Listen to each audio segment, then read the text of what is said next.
This is, as you know, the Unexpected Cosmology. Thank you, everybody, for dropping by tonight. Whether you stay the full 2 hours or, drop in for 5 minutes to say hello in spirit. Hopefully you stay a little bit longer than 5 minutes. You know what I mean, I think. But thank you, everyone, for being here. We had a great discussion beforehand. The time flew. We had a 2-hour just open meetup in my Discord group, The Unexpected Cosmology. There is a link underneath this video, underneath all my videos, where you can come to Discord, sign up, and we meet every single Friday night at, this is 9 o'clock Eastern time, so it'd be 7 o'clock Eastern time. You come in, and if you have any questions for me, you want to say anything, or just talk to the group conversation, I'm there for. I want to be open and accessible to everybody. Let me get my breath here. Quick drink of tea while you guys show up. Be sure to leave your comments in the section. If you have questions, I will try to nab them. It's a little bit hard when I'm going over material to see everything up there. It kind of slows me down, but I will try to look. Something to look forward to in the next few weeks.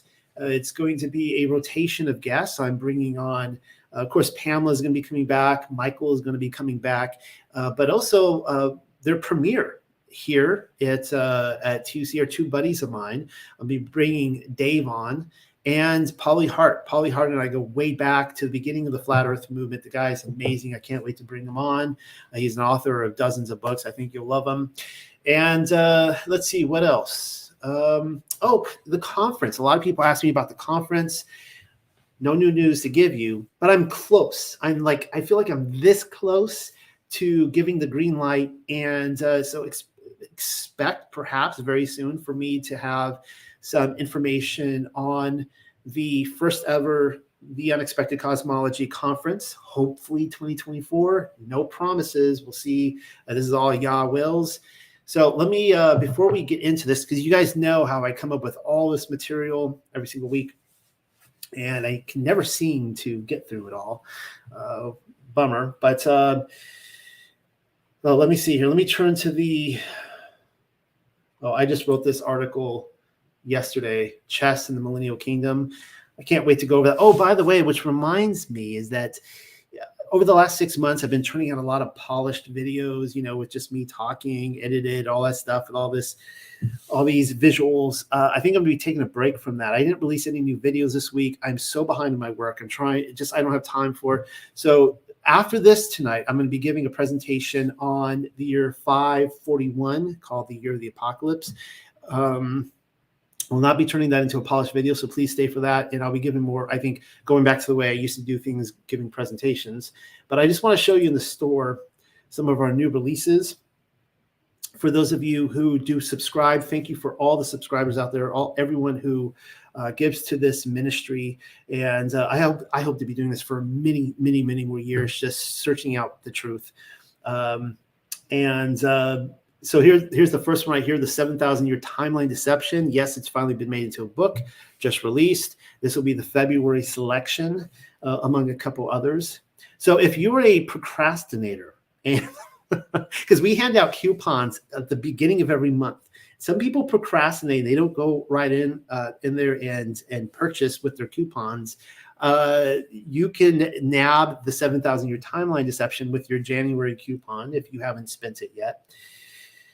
And then we have the next thing here is, there's the new magazine for February. This actually corresponds with the 7,000-Year Timeline Deception, one of the papers I'll be going over tonight. And there's last month's Book of the Illuminators, Book of Britain. And there is what we'll be going over tonight, SHAMA'UATH, or Exodus. This is Pamela's Paleo translation. We have this now in hardback paperback. I can't even talk. Hardback paperback. Come in, pick it up. And there was a couple of other things I wanted to show you in here.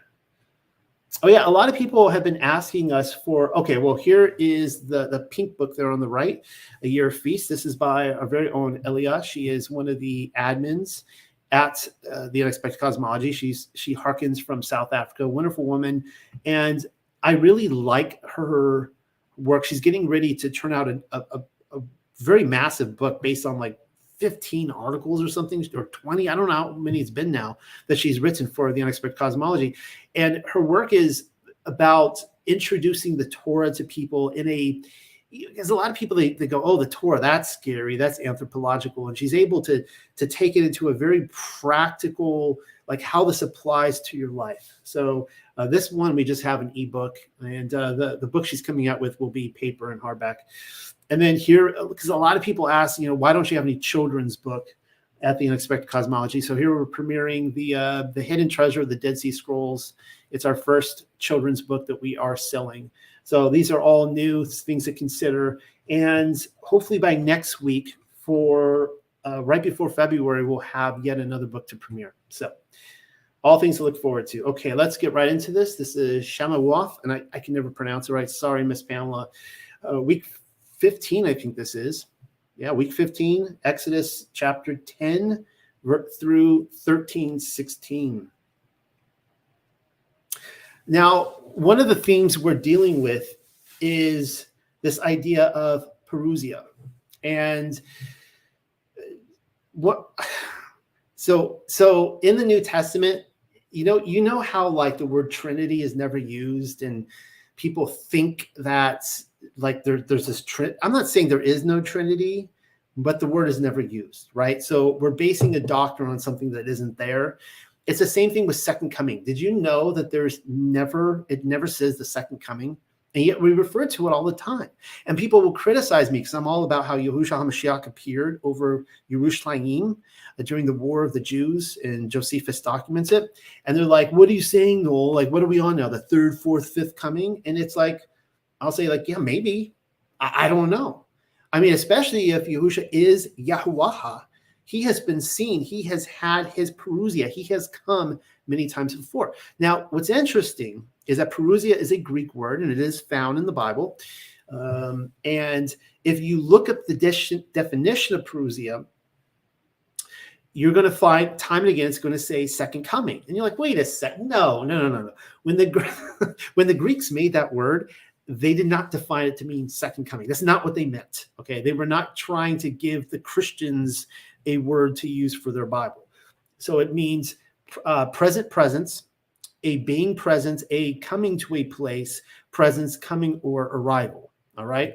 So the idea of Perusia is that a conquering king or an emperor would leave his capital, his throne, to go with his army and to conquer another city. You might surround the city. You might move right in. It might take you 6 months. It might take you a year. It might take you more than that. And especially after it's been conquered, you might set up your government there, or you might just leave. So the idea of Perusia, when it's used, is to imply that Yahushua HaMashiach, or Yahuwah, like in the case of Exodus, arrives at a destination and then leaves. All right. So we see this. I've pointed out this case here in Yeshayahu, Isaiah 19:1-2, and it says, the burden of Mitzrayim, that would be Egypt. Behold, Yahuwah rides upon a swift cloud. What? He's seen in the clouds? Just like Yahushua HaMashiach was seen in the clouds, right? And shall come into Mitzrayim. The idea is when he's seen the clouds, you will actually see Yahuwah in the clouds. And the idols of Mitzrayim shall be moved at his presence, and the heart of Mitzrayim shall melt in the midst of it. By the way, this is not describing the Exodus. This is an event of Yeshayahu's time. It was either his time or a future time, not past tense. Meaning that Yahuwah came to Exodus before. We're going to see that tonight. Not to Exodus, but to Mitzrayim. And he's coming again. And I will set the Mitzrayim against Mitzrayim, and they shall fight everyone against his brother. That's his favorite war tactic. It seems like Yahuwah loves to turn people against each other. And everyone against his neighbor, city against city, and kingdom against kingdom. Basically, he has society destroy itself. That's one of his favorite tactics. And then we see in Revelation 1:7, behold, he cometh with clouds, Perusia, and every eye shall see him in the clouds, and they also which pierced him. Those would be, of course, that generation, 70 AD, the Jews that pierced him. And all kindreds of the earth shall wail because of him, even so, amen. We see this. And why am I showing you Paul, 1 Corinthians? You'll see why in a moment. This is what Paul says. Behold, I tell you a mystery. We shall not all sleep, But we shall all be changed in a moment, and he includes himself in this, by the way, in a moment, in the twinkling of an eye, at the last trumpet. For the trumpet will sound, and the dead will be raised incorruptible, and we shall be changed. So I read this to you last week. I'm going to read this small snippet again. This comes from Cobra in the Book of Manuscripts. And as a reminder, this is Egypt giving their version of the Exodus account. If you want to see the whole thing in last week's video, I read from like 2 chapters from the Cobra, and it was just mind-blowing. I mean, it was more like mind-melting, hearing them describe the Exodus event and how bad it was. I mean, they made it out like way worse than even how you can even imagine it in the Bible. But this is what they say. The days of stillness were followed by a time when the noise of trumpeting and shrilling was heard in the heavens, right? So here you have a Perusi event. The trumpets are blaring, just like Paul talks about the last trump. And the people became as frightened beasts without a herdsman, as asses when lions prowl without their fold. The people spoke of the Elohim of the slaves. So this would be the Hebrews. So this is the Elohim of the Hebrews coming down. And reckless men said, if we knew where this Elohim were to be found, we would sacrifice him, because they're all thinking in terms of idols, right?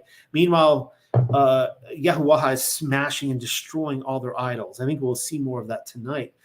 And they're just running confusion because they're like, that's all they're thinking about. Like, he must be one of these gods.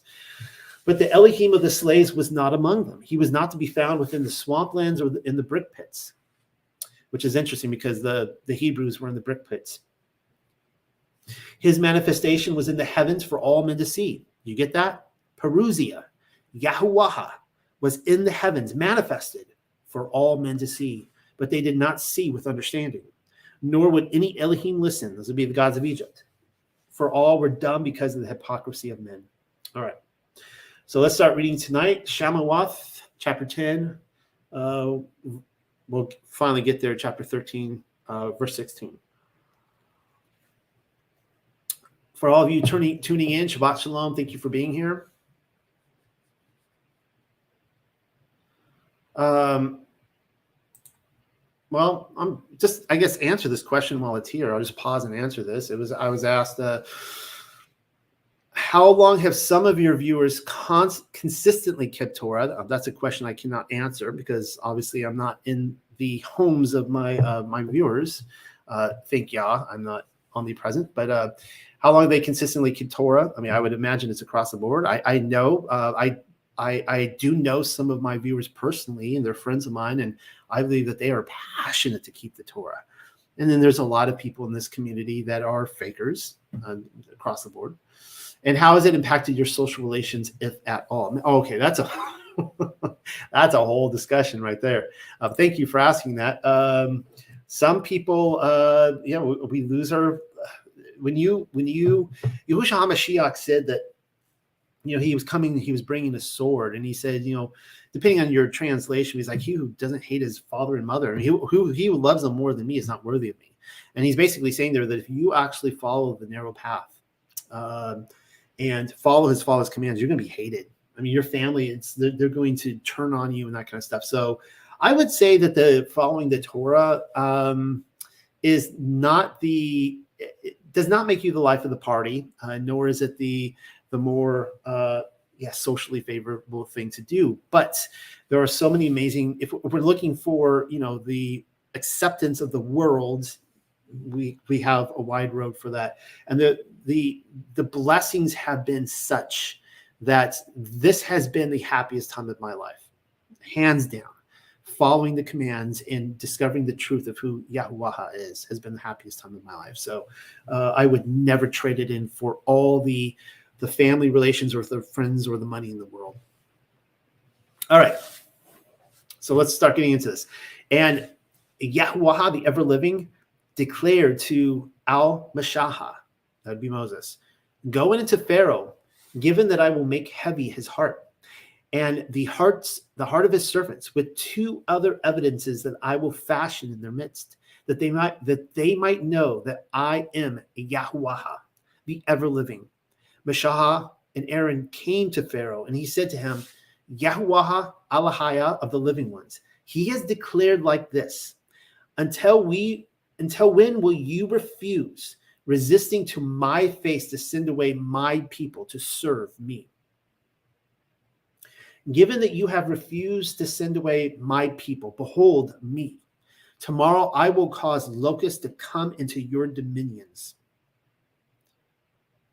I'm just thinking here that it just really hit me, because I had just read you the passage about how Yahuwah was Perusia in the clouds over Egypt.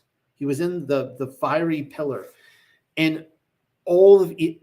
I think it said elsewhere in the Kolbrin that it took up a fifth of the sky, which is pretty massive. Not a quarter of the sky, but a fifth or something like that. Still, that's massive. Everybody saw him. And so here he's saying, how long until that you will resist my face? So he's not in the idols, but he's right there. And Pharaoh could look up and see him. And he's saying, you're resisting me. How long are you going to do that? Isn't that incredible? That even, there's this idea that I've heard my entire life growing up in Christianity that, all these people, they're going to be sorry. This is how the Quran reads. Oh, you'll be sorry someday. And it's like, no, actually they won't. People, even this idea that every knee will bow and tongue confess, it may not be out of praise. According to this, in Hardened Hearts, you can have people in the presence of Yahuwah, and they're going to be like, yeah, no, doesn't do anything for me. All the glories, everything. Nope, doesn't do anything for me. That's what's happening right here. So I think many people, as we know that in the face of Torah, sin abounds. I think that's Romans chapter 6 right there. Sin, transgressions of the law abound wherever the Torah is. You confront people with the Torah, they're going for that pork and like eating it right in front of you.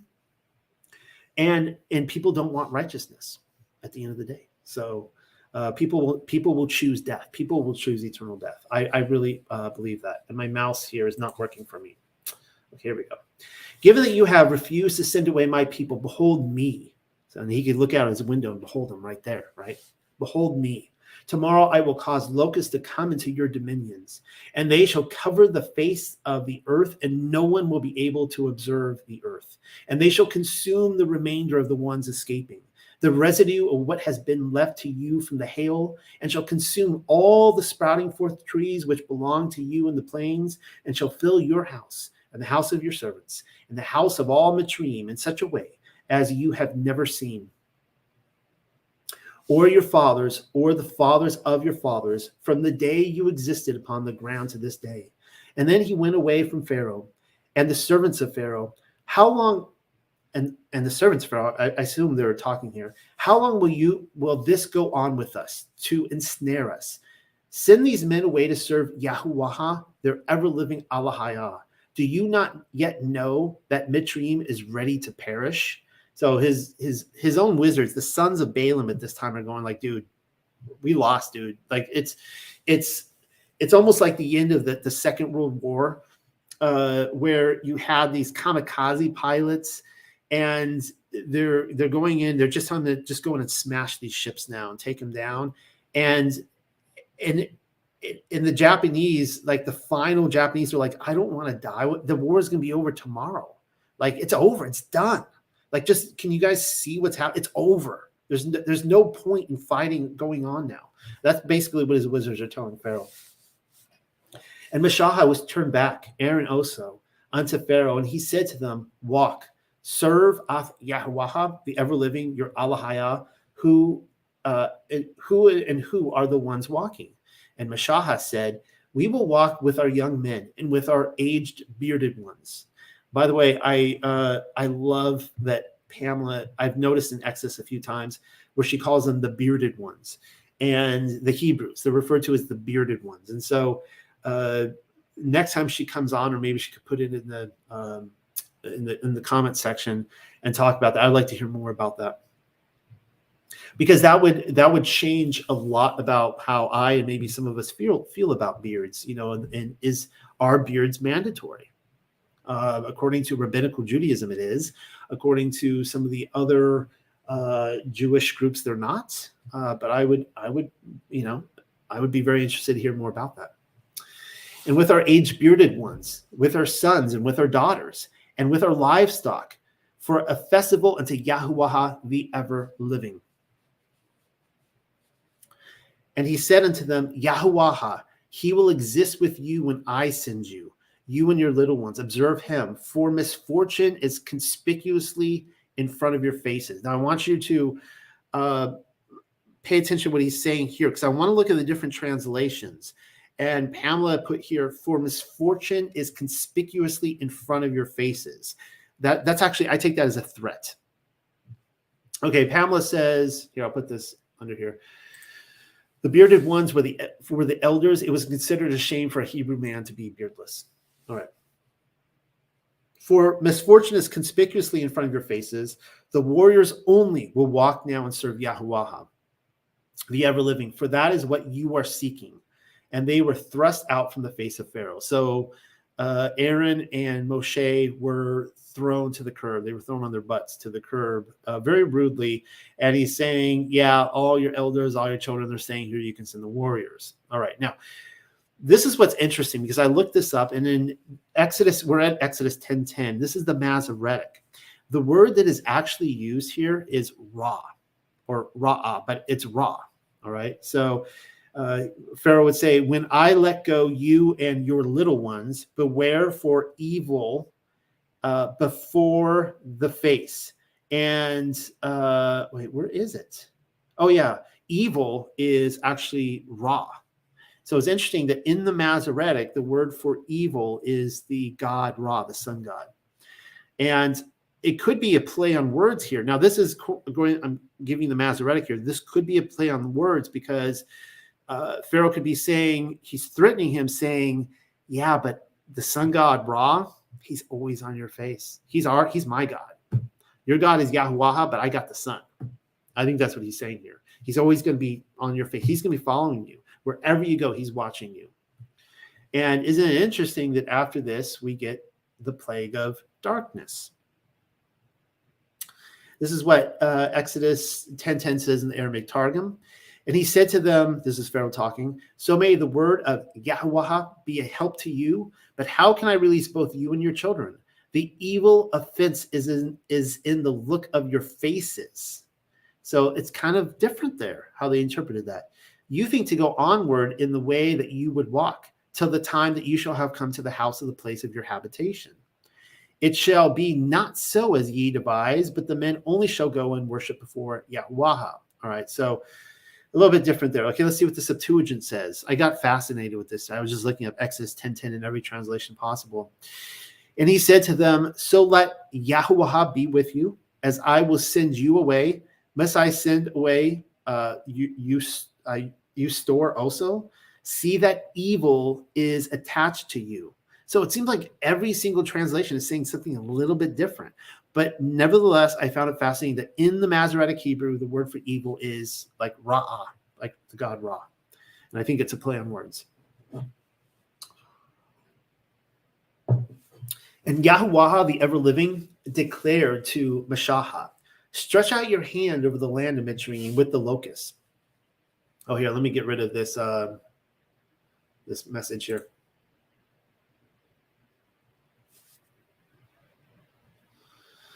I'll just say this real quickly. Flora says, based on what we were saying earlier, been keeping Sabbath much of Torah for almost 39 years.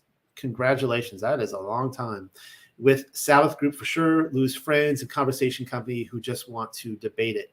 And that's the unfortunate thing that, that's been my sorrow in this Torah revival, is watching all the unpleasant people coming in who just want to argue. It goes on both sides. The Christians want to argue it too, but it's, it's something that is so joyous for me to discover, and just so much,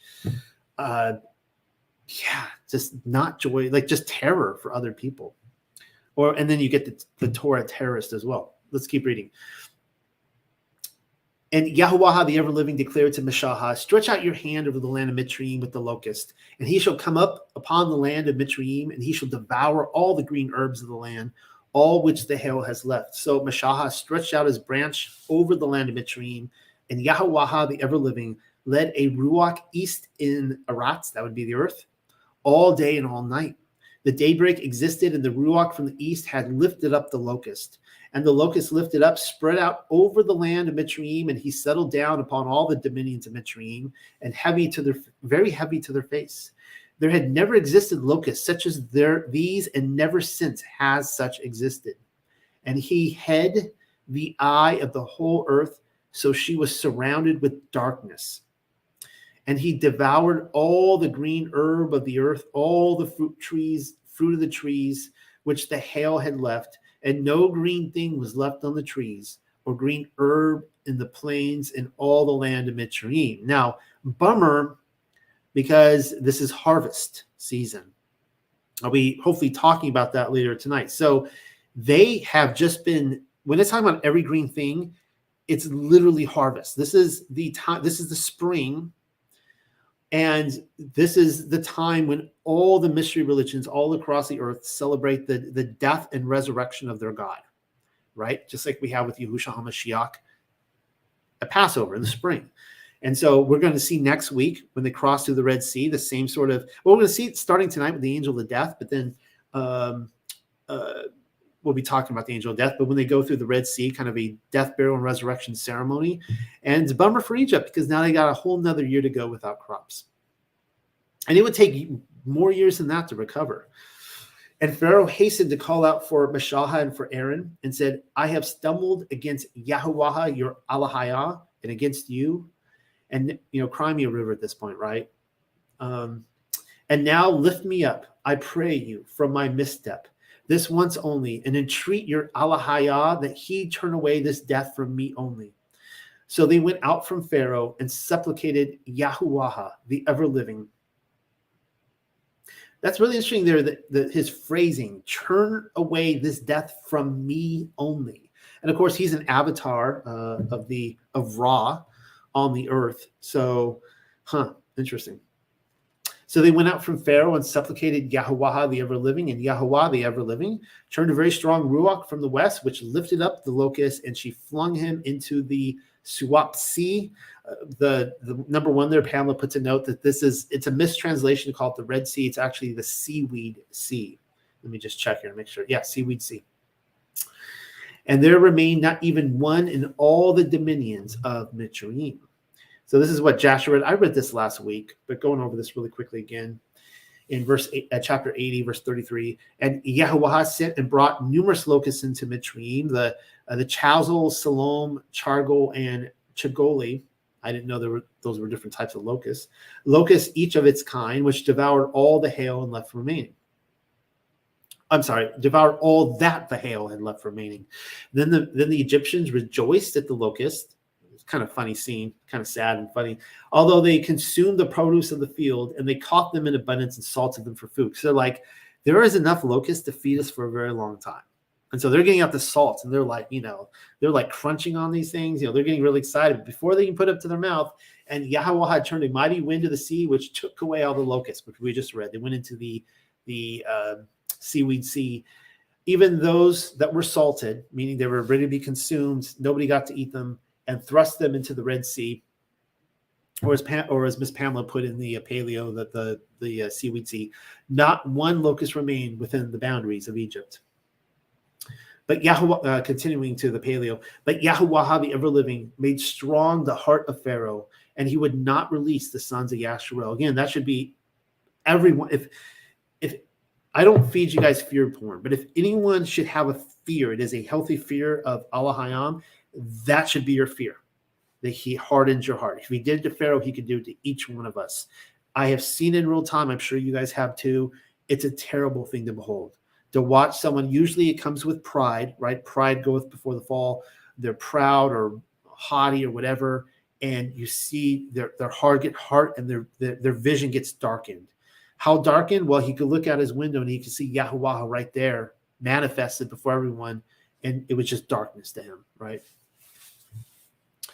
I mean, he's basically you can't say he's an atheist because he believes in many gods, but he is, in this sense, he's an atheist. Right before his face, he doesn't believe it. Afterwards, Yahuwah, the ever-living, declared to Al-Mashahah, stretch out your hand towards Ha-Shamayam, the heavens, that he will exist, Cheshach, darkness. So that the word Cheshach there is darkness. And there's a couple words in here, different words for darkness, which is kind of interesting. So this one, Cheshach, darkness, and this is, anyways, upon the land of Mitzrayim, and Cheshach, darkness, he may be touched. And Mashahah stretched out his hand towards the heavens, and Cheshach, he existed, angry, wretched, upon the land of Mitzrayim for 3 days. That's wild. And we'll look at the other word crops up too, but the idea is that these are like, these types of darknesses are, this one here is one that could, like a darkness that could be felt. Am I wrong, Miss Pamela? She could put it in there. I've talked with Pamela in the past about, are these actual spiritual entities as well? No man observed his brother, and no one rose up from beneath his roof for 3 days. But in all the dwellings of the sons of Yasharel, light existed. So that would be in we'll see why the light existed. The Aramaic Targum talks about it here. My mouse is acting strange tonight. She says I am right. I'm right about something I said. I'm not sure about what I'm right about, but I don't know if it's about the darkness being felt, the Chosek, or the spiritual entity as well. I think both. This is what the Aramaic Targum says. And Moshe stretched out his hand towards the height of the heavens, and there was darkness. So it's not just darkness. According to the Aramaic Targum, it's darkness in all the land of Mitzrayim for 3 days. No man saw his brother, and none arose from his place for 3 days. But among all the sons of Yasharel, there was light, that the wicked among them who died might be buried. So that's interesting, so that they're able to bury the dead. And that the righteous might be occupied with the precepts of the Torah in their dwellings. Well, that's interesting. So occupied with the precepts. So this is telling you right here, here's another verse where they knew what the Torah was. Okay, before it came to them on Mount Sinai, they knew what the Torah was. The way I explain this is that, because Christianity, in order to get out of obedience to the commands, they're like, well, it didn't come until Mount Sinai, so that shows you that humanity was fine before the Torah, and so it can be taken away just as easily. And it's like, wait a second, no. Like, before you got married, you knew that there were these vows coming. You knew what the vows were, to honor, cherish, till death do we part, all these kind of things, right? The vows existed, and you could study the vows, and you could be like, when I get married, I'm going to commit to these vows. It's the same thing. Going into this wedding ceremony at Mount Sinai, they were committing to these vows that was being put in front of them, but it still existed. It wasn't just made up on the spot, right? The pig did not evolve into an unclean animal, only to evolve into a clean animal again. All right, continuing the Paleo. Then Pharaoh called out to Al-Mashahah and said, walk you, serve him, Af Yahuwah. Only your livestock, he's always holding something back. He's always trying to keep them back somehow. Only your livestock and your bulls and cows shall stay. Why am I not surprised? Of course, he didn't have any of the livestock, right? So I guess he needed some at that point. Your little children will walk with you. But Mashahah replied, you must also give into our hands sacrifices and burnt offerings that we can give to our Yahuwah, our Allahayah. And therefore our cattle must walk with us. Not a hoof must be left. For we must take from them to serve Yahuwah, our Allahayah. And we cannot know with what we must serve Yahuwah, the ever-living, until we arrive unto him. Yahuwah, however, made strong the heart of Pharaoh. Here we go again. And he would not consent to let them depart. Therefore, Pharaoh replied to him, walk away from me, guard yourself. My face you shall see no more. For on the day you look upon my face, you will die. So I guess that's it. Pharaoh's like, Moshe knows, like, okay, it's over at this point. Communication has ceased. This is Moshe has just been ghosted in modern terms. Then Yahuwah, the ever-living, declared to Mashahah, yet one more death plague will I bring upon Pharaoh and upon Mitzrayim, after which he will send you away hence. He will drive you out completely.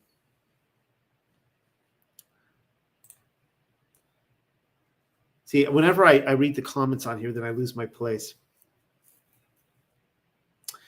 Okay, let me just try this again. Anyways, and Mashahas answered, your dabar, let me see what dabar is. I forgot what that is. Oh, purpose plan. Your purpose plan is upright. I will never add more to observe your face. Then Yahuwah, the ever-living, declared to Mashahah, yet one more death plague will I bring upon Pharaoh and upon Mitzrayim, after which he will send you away hence. He will drive you out completely. The matter is complete. Make plans now in the ears of the people, and let every man demand from his neighbor, every woman from her neighbor, articles of silver and gold. So this is where they're going to loot Egypt. And keep in mind, they're not going in the houses, my understanding, and stealing this stuff. They're just saying, like, hey, like, I want all your earrings, your jewelry, everything you got. Give it to me. And they're just like, get out of here. Just go. Just take it. We don't ever want to see you guys again. You guys are a curse to us. Yahuwah, the ever-living, gave the people favor in the eyes of the Mitzrayim.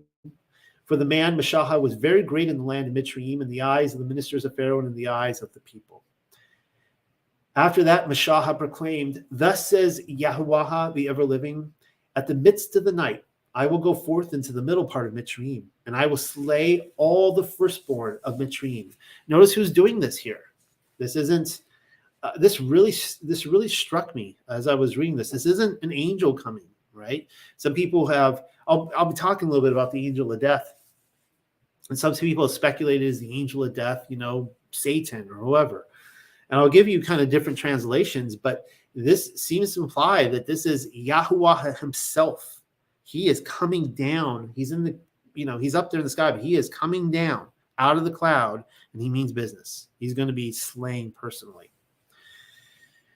At the midst of the night, I will go forth into the middle part of Mitzrayim, and I will slay all the firstborn of Mitzrayim, from the firstborn of Pharaoh that sits down upon his throne, even into the firstborn of the maidservant who is behind the millstone, and all the firstborn of cattle. And there shall exist, and this is not just men too. I believe this is women as well. Any kind of firstborn. All the way from people to dogs to bugs. And there shall exist a great crying out in all the land of Mitzrayim, which none like it existed before, and none like it shall be added. But from all the sons of Yasharel, not even a barker shall bring to a point his tongue against man or beast, that you may know Yahuwah, the ever-living, works a separation between Mitzrayim and between Yasharel, and he will cast himself down all these your servants, and he will submit himself to me, begging, go away, you and all the people who will foot it after you. And after that, I will go out. And he went out from Pharaoh, his nostrils flaring in the heat of his anger. And Yahuwah, the ever-living, declared to Al-Mashahah, since Pharaoh will not hear and obey you, I will multiply my splendid deeds in the land of Mitzrayim. Therefore, Mashahah and Aaron did fashion all his splendid deeds to the face of Pharaoh. Yet Yahuwah, the ever-living, made Pharaoh's heart strong, and he would not send away the sons of Yasharel from his land. Consequently, Yahuwah, the ever-living, spoke to Al-Mashahah and to Al-Aaron in the land of Mitzrayim, commanding, this month shall be to you the head of months. It shall be to you the first month of the year. All right, so I'm going to this is not a long section. I read this last week, but here's another section from Colburn, Book of Manuscripts. Again, this book I'm reading from right now is the Egyptian perspective of what we're talking about. And it said this, the fish of the river died in the polluted waters. Worm, insects, and reptiles sprang up from the earth in huge numbers. We saw that plague last week. Great gusts of wind brought swarms of locusts, which covered the sky. We just saw that this was the last plague before the darkness. As the destroyer would be El Shaddai. The destroyer flung itself through the heavens, which of course was what El Shaddai means, right? The destroyer. It blew great gusts of cinders across the face of the land. The gloom of a long night spread a dark mantle of blackness. This would be the plague of darkness, which extinguished every ray of light. None knew when it was day and when it was night, for the sun cast no shadow.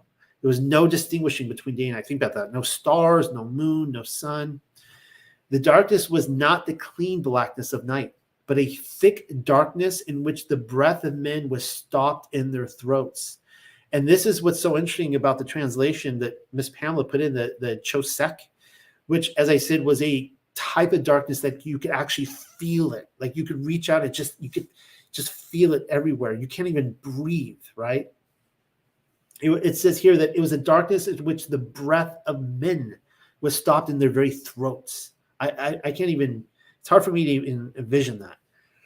Men gasped in a hot cloud of vapor, which enveloped all the land and snuffed out all lamps and fires, right? So this darkness, it's extinguishing every single light except for the light of the Hebrews. Men were benumbed and lay moaning in their beds. None spoke to another or took food, for they were overwhelmed with despair. It's almost like this is a scene from Sheol. Interestingly enough, ships were sucked away from their moorings and destroyed in great whirlpools. It was a time of undoing. The earth turned over as clay spun upon a potter's wheel. The whole land was filled with uproar from the thunder of the destroyer overhead and the cry of the people. So you could actually hear like the crying of the people all through the darkness. It's a scene from hell, guys, or you know, Sheol. You know what I mean? Where you just imagine hearing all the cries of the people in torment. Seems like what's happening. You have these trumpets blasting, and you got the destroyer up there in total darkness. Unbelievable. There was the sound of moaning and lamentation on every side, wherever you went. You couldn't see anyone. You couldn't, it's just like being in a thick, like you ever been like trapped in you ever wake up in a tent at night, the woods, you're in a sleeping bag and you're claustrophobic and you don't know which way is up or down or north or south. And you don't know where that's what it feels like. Like you're just sweating hot and you can't breathe from the heat and the humidity. The earth spewed up its dead. Corpses were cast up out of their resting places, and the embalmed were revealed to the sight of all men. Pregnant women miscarried, and the seed of men was stopped, which, again, I point out was really interesting because the same thing happened in Jasher at an earlier time, that the women of Egypt miscarried. The craftsman left his task undone. The potter abandoned his wheel, and the carpenter his tools. They couldn't work.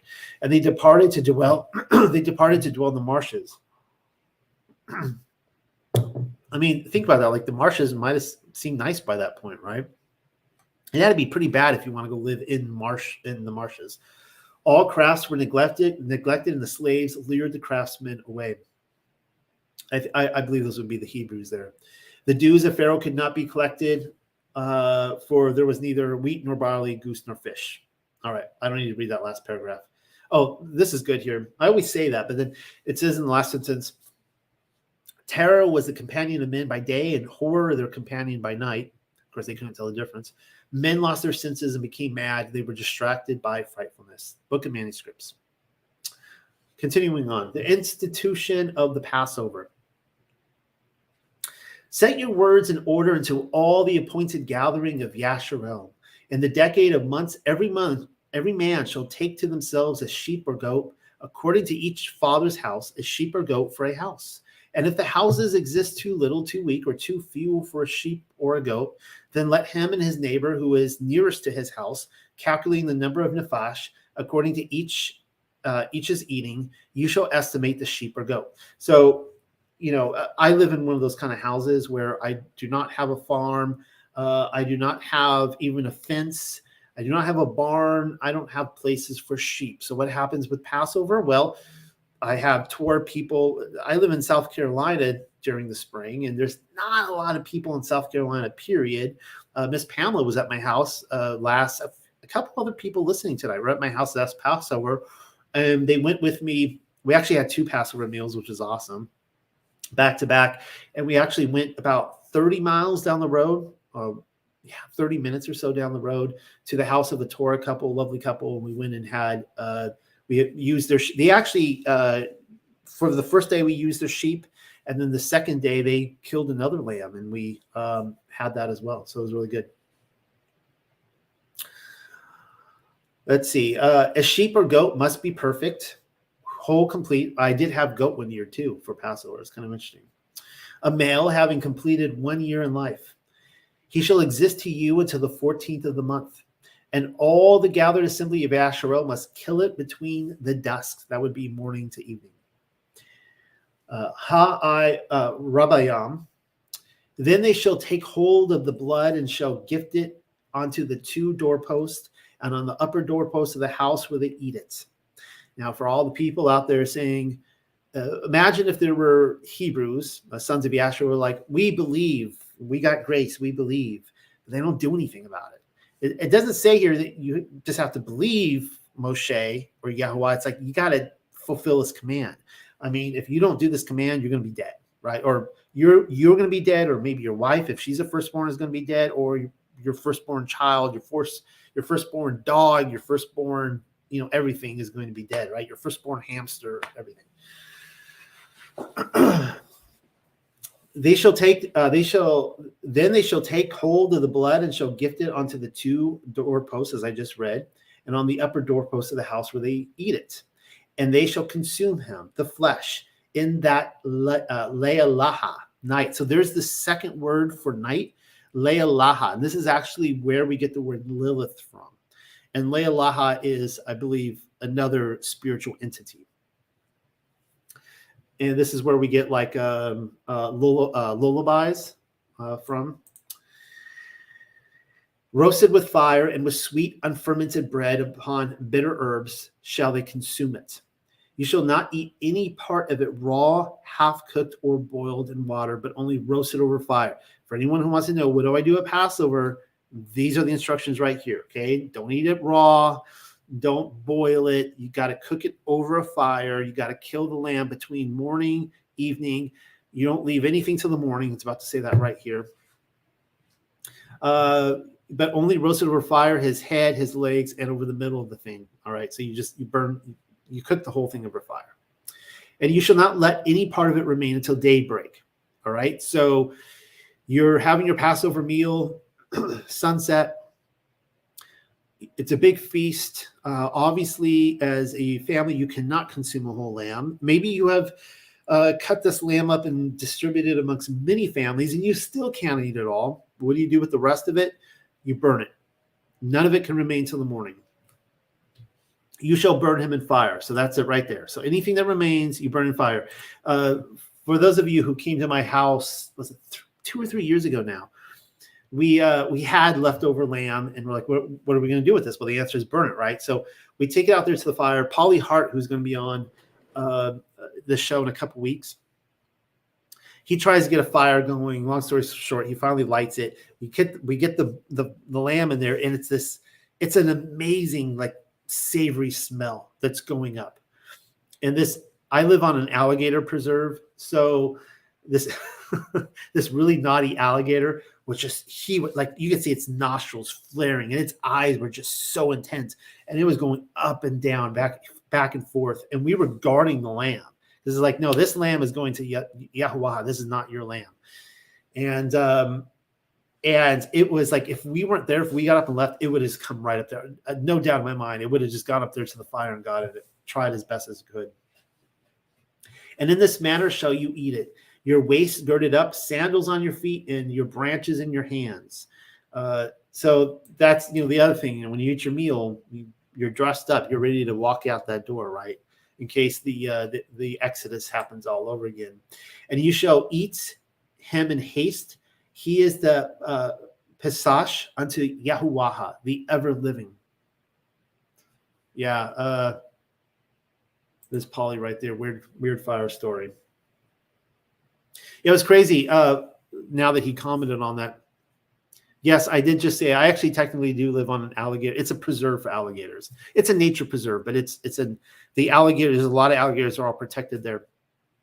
And Polly, he just commented here, and he tried to light this fire over and over. Was it Polly like doused in water or something like that? I think the children were out there with like water guns and stuff, and they hosed it all down. And yeah, he said, I literally started it 7 times. He gave up. He like prayed and he gave up and he walked away. Well, I didn't know he was struggling to get this fire going. So this other guy at my house, Miles, he and I, we go out there, we just sit there. We're just like, we were, full. I had been working all day to prepare the meal. I was tired. It was the first time literally I had to just sit down and go, like at the end of the meal, right? Just you got 20 minutes, like, and we sit there and the fire's going and we thought nothing of it. And Paulie came out and he's like, did you guys light the fire? And we're like, no, it was going when he got here. He couldn't believe it. It just like, it was like a miracle. It just, he gave up on the 7th time. Yep. All right. See, I get so distracted when I read your comments. I love reading your guys' comments, though. It's like you guys are in the room with me right now. We're just having a conversation. All right, where was I? Let me just start here. For I will pass over the land of Mitzrayim, and I will strike all the firstborn in Eretz, Mitzrayim, or the land of Mitzrayim, from man and from beast, and upon all Allahayam Mitzrayim. Did he just say all the gods of Egypt right there? He's going to strike it upon all the gods of Egypt. I will work punishments.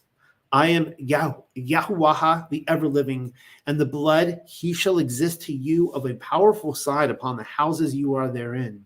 And I will observe blood, and I will hop over you. And my destruction, the idea of the Passover, right? I will hop over you. We can call it the hop over. And my destructive strike will not exist in you in my striking the earth, Mitzrayim.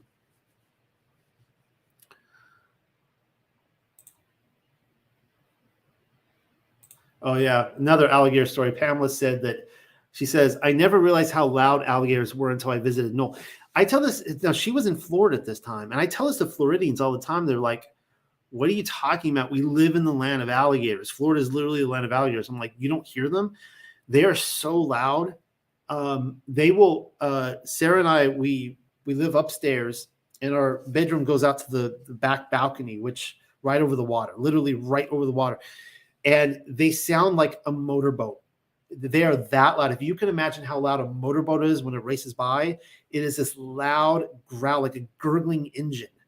And it will wake us up. It's like you almost fall out of bed. It's so loud, these alligators. And of course, they only make that noise when they're horny and they're looking for a date. And it's like 2 a.m. They're looking for their midnight don't need to go. You know what I mean? It's springtime. It's love is in the air. They can't sleep. It's midnight. They're looking, they're going down their little black book and seeing who's going to respond.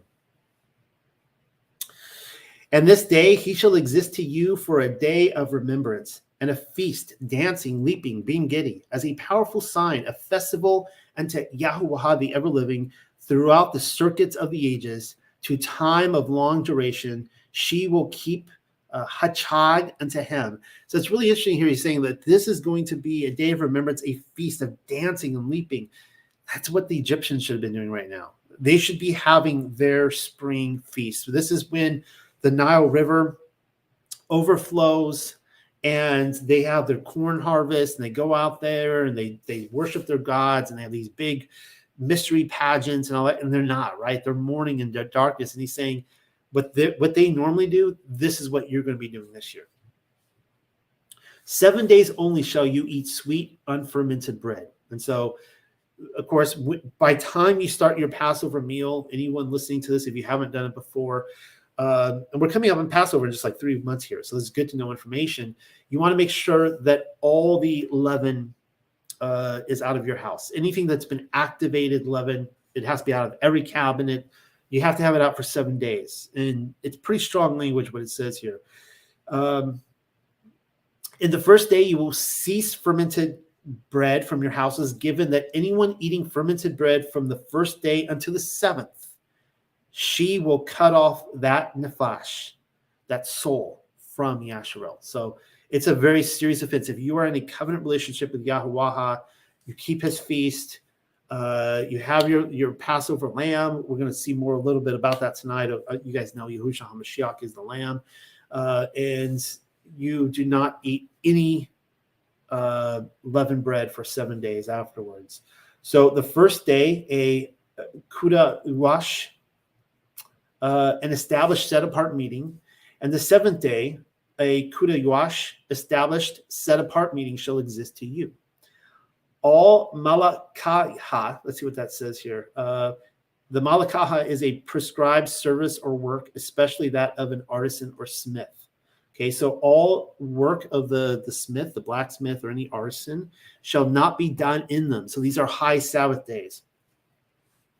Only what will be eaten by any nefash, that alone you shall fashion. Now, to all of my lunar Sabbath friends out there, each his own. Everyone has to discover. I am a seventh day every Saturday, 7 days, 7 days, 7 days every Saturday Sabbath keeper. I know there are some people who listen who are lunar Sabbath, and I don't want to tear anyone down. You guys might be the right position. You might be. I could be totally wrong, and I want to be humble in that. And I hope you guys are also recognizing that this position, my position, could be correct as well.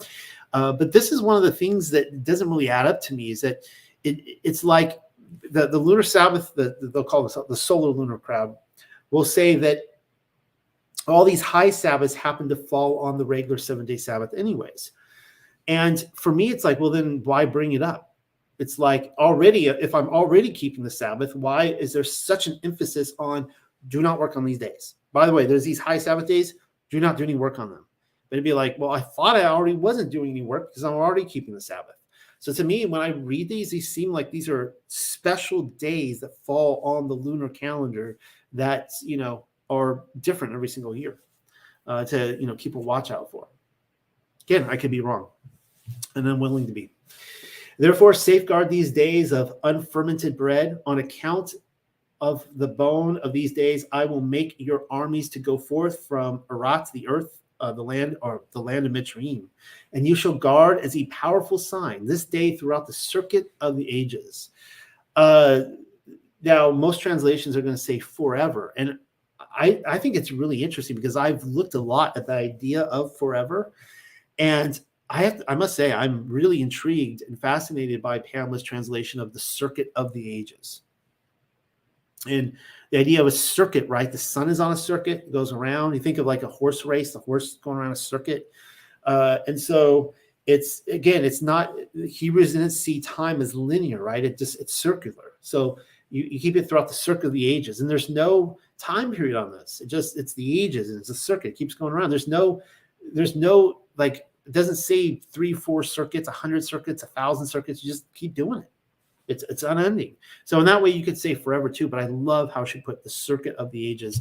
And I would be curious again for her to comment more on that. Take some notes, Pamela, next time you come on. Behold, by established privilege, unto time of long duration. In the 14th day of Kadash, or the month. So this is when you do a Passover, the 14th day of the month. At the dusk, you shall eat sweet unfermented breads, the matzah. This is the Feast of Unleavened Bread, is also called the Feast of Matzah, until the 21st day of the Kadash at dusk. For 7 days, ferment shall not come in, shall not be found to exist in your houses. And now that I thought about this, man, I wish I would have put more emphasis tonight on talking about the Feast of Matzah. I talked about Passover in my notes, but for all who eat chamatzah, let's see what she has here for number 5, ferments, anything that's fermented, that life shall be cut off, even the nefash. And by the way, I believe here that it's not saying here, like, it's almost like with the Adam and Eve story where it's like, dying you shall die.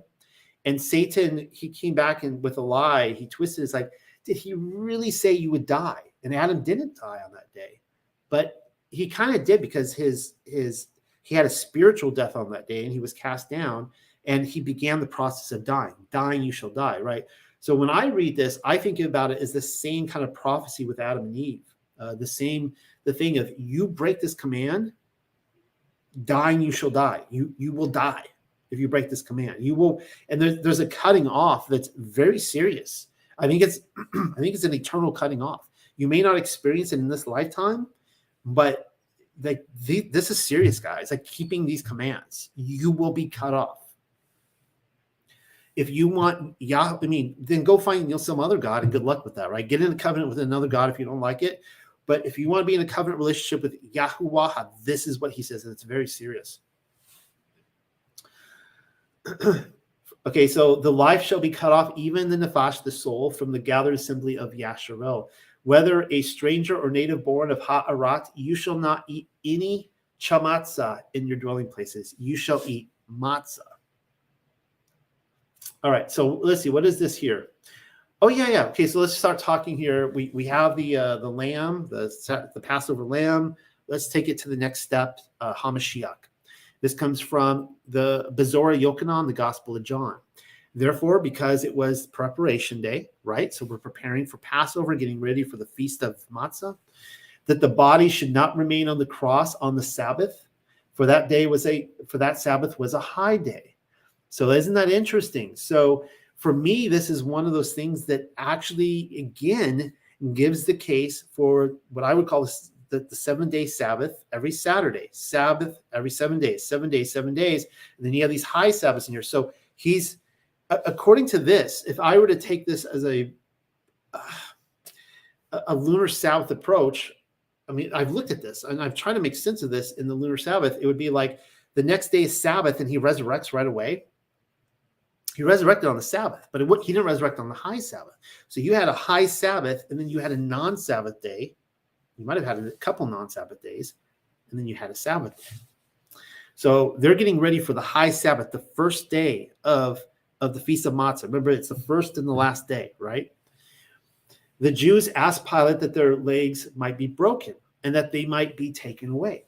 Then the soldiers came and broke the legs of the first and of the other who was crucified with him. But when they came to Yahusha and saw that he was already dead, they did not break his leg. So isn't that interesting how you've got on two sides of him are these two thieves that get their legs broken? Well, how is it that they break one and then the other, and then they come to him? Did they skip over him, go to the other guy, and then go to him? And it took me a long time to visualize this, but I think the way this is happening is that all three of them were on one tree. And so you're going in a circle. And so they would put the cross beams there, and they're all just hung on the same tree. 3 dudes on the same tree. So they go to the first, break his legs. They go to the second, break his legs. And they're just going around this tree, and he's the last guy on there. But one of the soldiers pierced his side with a spear, and immediately blood and water came out. And he who, I didn't quote here from the Hebrew Gospels. I should have. I don't know what I was thinking. These are the Greek. And you guys remember in the Hebrew Gospels, every single time where it says soldier, it actually says Pharisee. And then the Greek Gospels say soldiers. The Hebrew Gospels say Pharisee. And you're like, what in the world's going on here? And of course, my conclusion is that these are the Pharisees. These are the Pharisees doing it. Pontius Pilate washes his hands. He's like, I'm not crucifying this guy. And that was actually his judgment. So it'd be a very strange thing for the judge to say this guy's innocent and then kill him. Like that doesn't make any sense. It makes a lot more sense to go, okay, I'm washing my hands. He asked the Jews to do the same. They didn't. He handed them over to them and like, you guys do what you want with them. And then the Pharisees went and killed him. And he who has seen, has testified, and his testimony is true. And he knows that he is telling the truth so that you may believe. Most people will say that Yochanan is talking about himself in the third person here. And you guys probably know my conclusion on this, that the reason why the Gospel of John is not one of the Synodic Gospels, the Synodic Gospels, is that, you have Matthew, Mark, and Luke that kind of do their own thing, and John is over here doing his own thing. And it's because the person giving the testimony here, I believe, is Mary Magdalene. I think he is sourcing, and that's one of the reasons he's getting his source information from a woman. And he's like, look, I know this person's testimony is true. I know that it wouldn't hold up in court, but this person's testimony, this person knew Yahushua HaMashiach personally, and it's true. And that's why there's such an emphasis on Mary Magdalene in all of these accounts where he's talking about who he's getting his information from. And none of the other Gospels talk about that. And so he is it's actually, it could be very well she, right? This is just translator bias. It could read, and she who has seen, has testified. It would make a lot more sense actually. And her testimony is true, and she knows that she is telling the truth so that you may believe. And you'd go, oh, that makes sense because it's a woman, and right, I'm not supposed to believe her testimony doesn't hold up. For these things were done that the scripture should be fulfilled, the Passover, but also not one of his bones shall be broken. And again, another scripture says, they shall look on him whom they have pierced. Yochanan chapter 19. All right, now I'm going to read to you from Bezorah Kifa. And this occurred to me today as I was preparing this. You know how you it's like kind of like a no-duh thing, like something you knew your whole life, but then you come into this deeper understanding of it and you're just like, oh my goodness. And it really hit me like on a deeper level today in a way I can't really describe to you of how much the crucifixion account is a reverse engineering of the Passover event. I mean, we've all grown up knowing it's the Passover event. We get it. But like you'll see what I mean reading Bezorah Kifa. So I'll point this stuff out. And so I'm going to be reading 14 verses, as you can see from Bezorah Kifa. But of the Yahudim, none wash his hands, because, of course, Pilate's like, I wash my hands. He offered them the water. And some actually speculate that the water, it's kind of interesting. I'll get to it in other studies, that getting a little Holy Grail for you, that water that he actually washed his hands in was actually the Holy Grail. That's something completely different. But anyways, he washes his hands, neither Herod nor one of his judges. And since they did not desire to wash, Pilate stood up. And then Herod the Edomite, the Esau of the story, the king commanded that Adonai be taken, saying to them, what things I command you to do to him, do. All right. So he's been handed over to Herod. Herod's finally going to do, Esau's finally going to do what he's been wanting to do to his brother Yaakov all these years.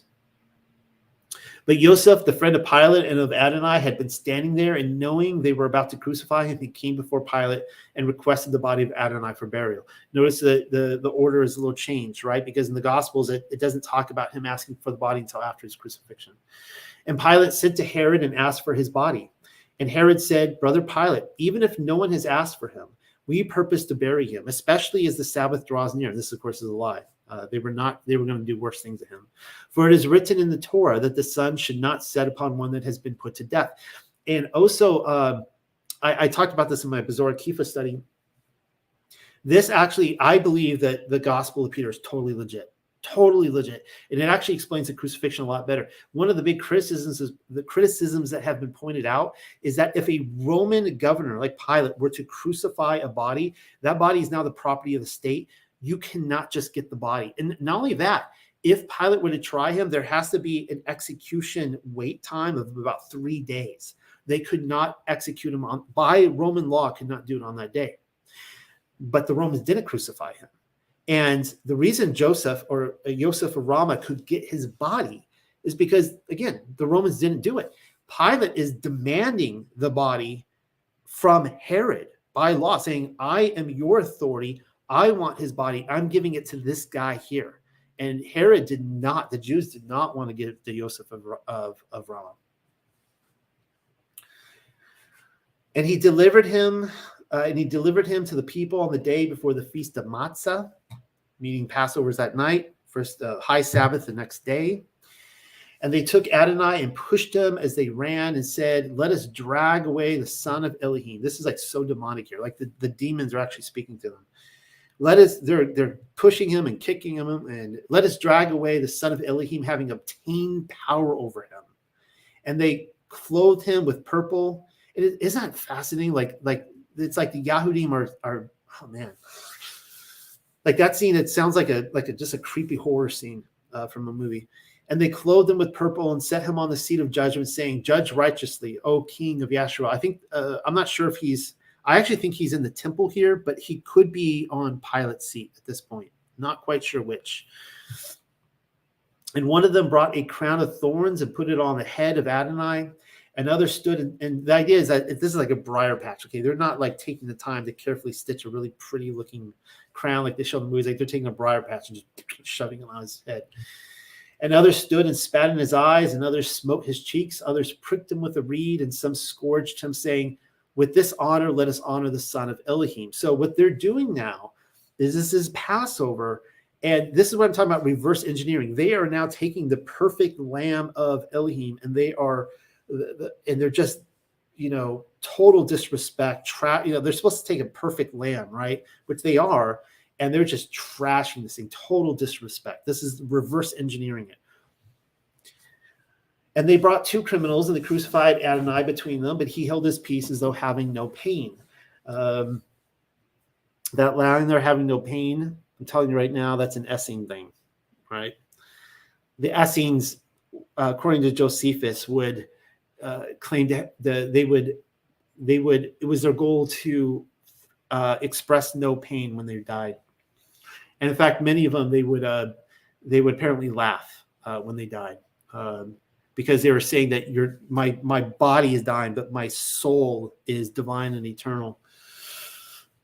And when they had raised the cross, they wrote the title, "This is the King of Yasharel." And having set his garments before him, they parted them among them and cast lots for them, which of course is a prophecy in Psalms. And one of those criminals reproached them, saying, "We, for the evils that we have done, have suffered this, but this man who has become the savior of men, what wrong has he done to you?" And they, being angered at him, commanded that his legs should not be broken, that he might die in torment. So the anger here is not directed at the thief on the cross. So they actually fulfilled prophecy out of spite. Like this is Pharaoh's heart being hardened here, right? Like they are in the presence of Yahuwah, the very Elohim they claim to worship. They're putting him down. They're disrespecting the lamb on Passover of all days. And their heart is so hardened that they're actually like fulfilling prophecy. It's just unbelievable. And it was noon. Okay, so this is, again, so think about the plague of darkness, right? We went over this tonight. So now you're seeing the plague of darkness come into this. And it was noon. And darkness came over all Yehuda. And they were troubled and distressed, lest the sun set not on him who has been put to death. And one of them said, "Give him to drink gall with vinegar." And they mixed and gave him something to drink, and fulfilled all things and accomplished their sins against their own head. And many went about with lamps, supposing that it was night, and fell down. So again, it's just like this darkness that you can just like you can feel, right? Like it's broad daylight out, but it's total darkness. No sun, no moon, no stars. They think it's night at the time. They're lighting lamps. Now it's not quite like we don't see the light being put out like in Exodus, but apparently this light isn't enough because they're still falling down into ditches. And Adonai cried out, saying, my power, you have forsaken me." And when he said it, he was taken up, and in that hour the veil of the temple of Jerusalem was rent in two. And then they drew out the nails from the hands of Adonai and laid them upon the earth, and the whole earth quaked, and a great fear arose. Then the sun shone, and it was the ninth hour. So just really struck me reading that, going, oh my goodness, this is literally like the Passover Exodus account again, happening all over again. Now I want to talk about second Passover really quickly. And I don't want to step on any toes. I'm just giving my opinion. And I even saw that it being discussed today. And when you come, Christians have no idea what second Passover is. I have yet to meet a Christian who has ever talked about second Passover. When you come over and you recognize that the Torah is the law of heaven and it's eternal and intended for everyone, people start talking about the second Passover event. And we'll get to it later in the Torah portions, but this is what Yirmiyahu chapter 23, verse 7 says. "Therefore, behold, the days are coming, declares Yahuwah, when they shall no longer say, as Yahuwah lives, who brought up the people of Yasharel out of the land of Mitzrayim, but as Yahuwah lives, who brought up and led the offspring of the house of Yasharel out of the north country and out of all the countries where he had driven them. Then they shall dwell in their own land." Now, it is my contention that this has already happened. I believe that I have two theories on this. All right. Now, I know it says the north countries, but I believe that this land that they inhabited, it could either be paradise or it could be the hidden wilderness, which, of course, I've written a book on. And, of course, paradise is in the hidden wilderness. So either or, right? Now, you guys know I love quoting from Bezorah Nicodemus, the Gospel of Nicodemus. I quote from this often, but it's such a good passage. I'm going to recite it again. The basic idea is that on this, what they're saying in Yirmiyahu, that there's going to be this Passover events. There's going to be the events where the people who go through this are saying, this is so amazing. They're no longer talking about the Red Sea anymore. They're no longer talking about the Exodus account. They're talking about what just happened. It's just an event in history that changed everything for all time, that it surpasses the original Passover event. Well, what if the second Passover event is what we just read, the Gospel of Peter or the Gospel of John? What if it is the crucifixion of Yahushua HaMashiach, who is Yahuwah, and his resurrection? And here's where I'm getting at. Then Yahuwah, stretching forth his hand, made the sign of the cross, the Tav, upon Adam. This scene takes place in Sheol. He has just been crucified. He has come down to Sheol. And upon all the saints, everyone there, in taking hold of Adam by his right hand, he ascended from Sheol, and all the saints of Alahayam followed him. What a scene that had to be. You think that those people, these saints, these are the prophets, these are the people who read the Torah, the Tanakh. These are the people that spent their whole lives talking about how amazing the Exodus was, or how they would have loved to have been there. You think they'd be talking about that again? No, they're going to be talking about this event. Nothing is going to surpass this event, where they're literally being taken from the land of death into the land of life forever. Then Yahuwah, holding Adam by the hand, delivered him to Michael the archangel, and he led them into paradise filled with mercy and glory. We also read this in Odes of Solomon, same scene. I extended my hands and approached my Adonai, for the expansion of my hand is his sign, and my extension is the upright cross. And I believe this is the mark of the Tav that was lifted up on the way of the righteous one. And I became useless to those who knew me not, because I shall hide myself from those who possess me not, and I will be with those who love me. I actually believe, if you guys remember my Odes of Solomon, I did this like 2-3 years ago at this point, and I took this through, and I believe that this very likely could have been literature from the Millennial Kingdom, and that this is actually Messiah talking here about. He's basically saying he's going to get up and leave. He's going to be with those who love him, who are not persecuting him. All my persecutors have died, and they sought me, they who declared against me, because I am living. So everyone who conspired against him are now dead. And this is Mashiach here talking. Then I arose and am with them, and will speak by their mouths, for they have rejected those who persecute them, and I threw over them the yoke of my love. Isn't that amazing? The yoke, like this yoke you would put over an animal, but it's the yoke of his love that he throws over those who are obedient and loyal to him. Like the arm of the bridegroom over the bride, so is my yoke over those who know me. And as the bridal chamber is spread out by the bridal pair's home, so is my love by those who believe in me. I am not rejected, although I was considered to be so, and I did not perish, although they thought it of me. These are his conspirators, those who crucified Mashiach. They wanted to destroy him. But he says, they thought to cause him to perish, but he did not perish. His body did not see decay, as you guys know. He resurrected. Sheol saw me and was shattered. So now the speaker here, obviously Yahushua HaMashiach, is saying that he went to Sheol. Sheol saw me and was shattered. And the teeth of the Leviathan, the mouth of the Leviathan was shattered. And death ejected me, and many with me. That's who we just read, the saints, the prophets, Adam. I have been vinegar and bitterness to it, and I went down with it as far as its depth. Then my feet and the head it released, because it was not able to endure my face. Sheol, I love that. Sheol could not endure the face of Yahuwah. And I made a congregation of living among his dead, and I spoke with them by living lips, in order that my word may not be unprofitable. And those who had died ran towards me. This is such a beautiful scene. Hold on, I need to drink a tea here.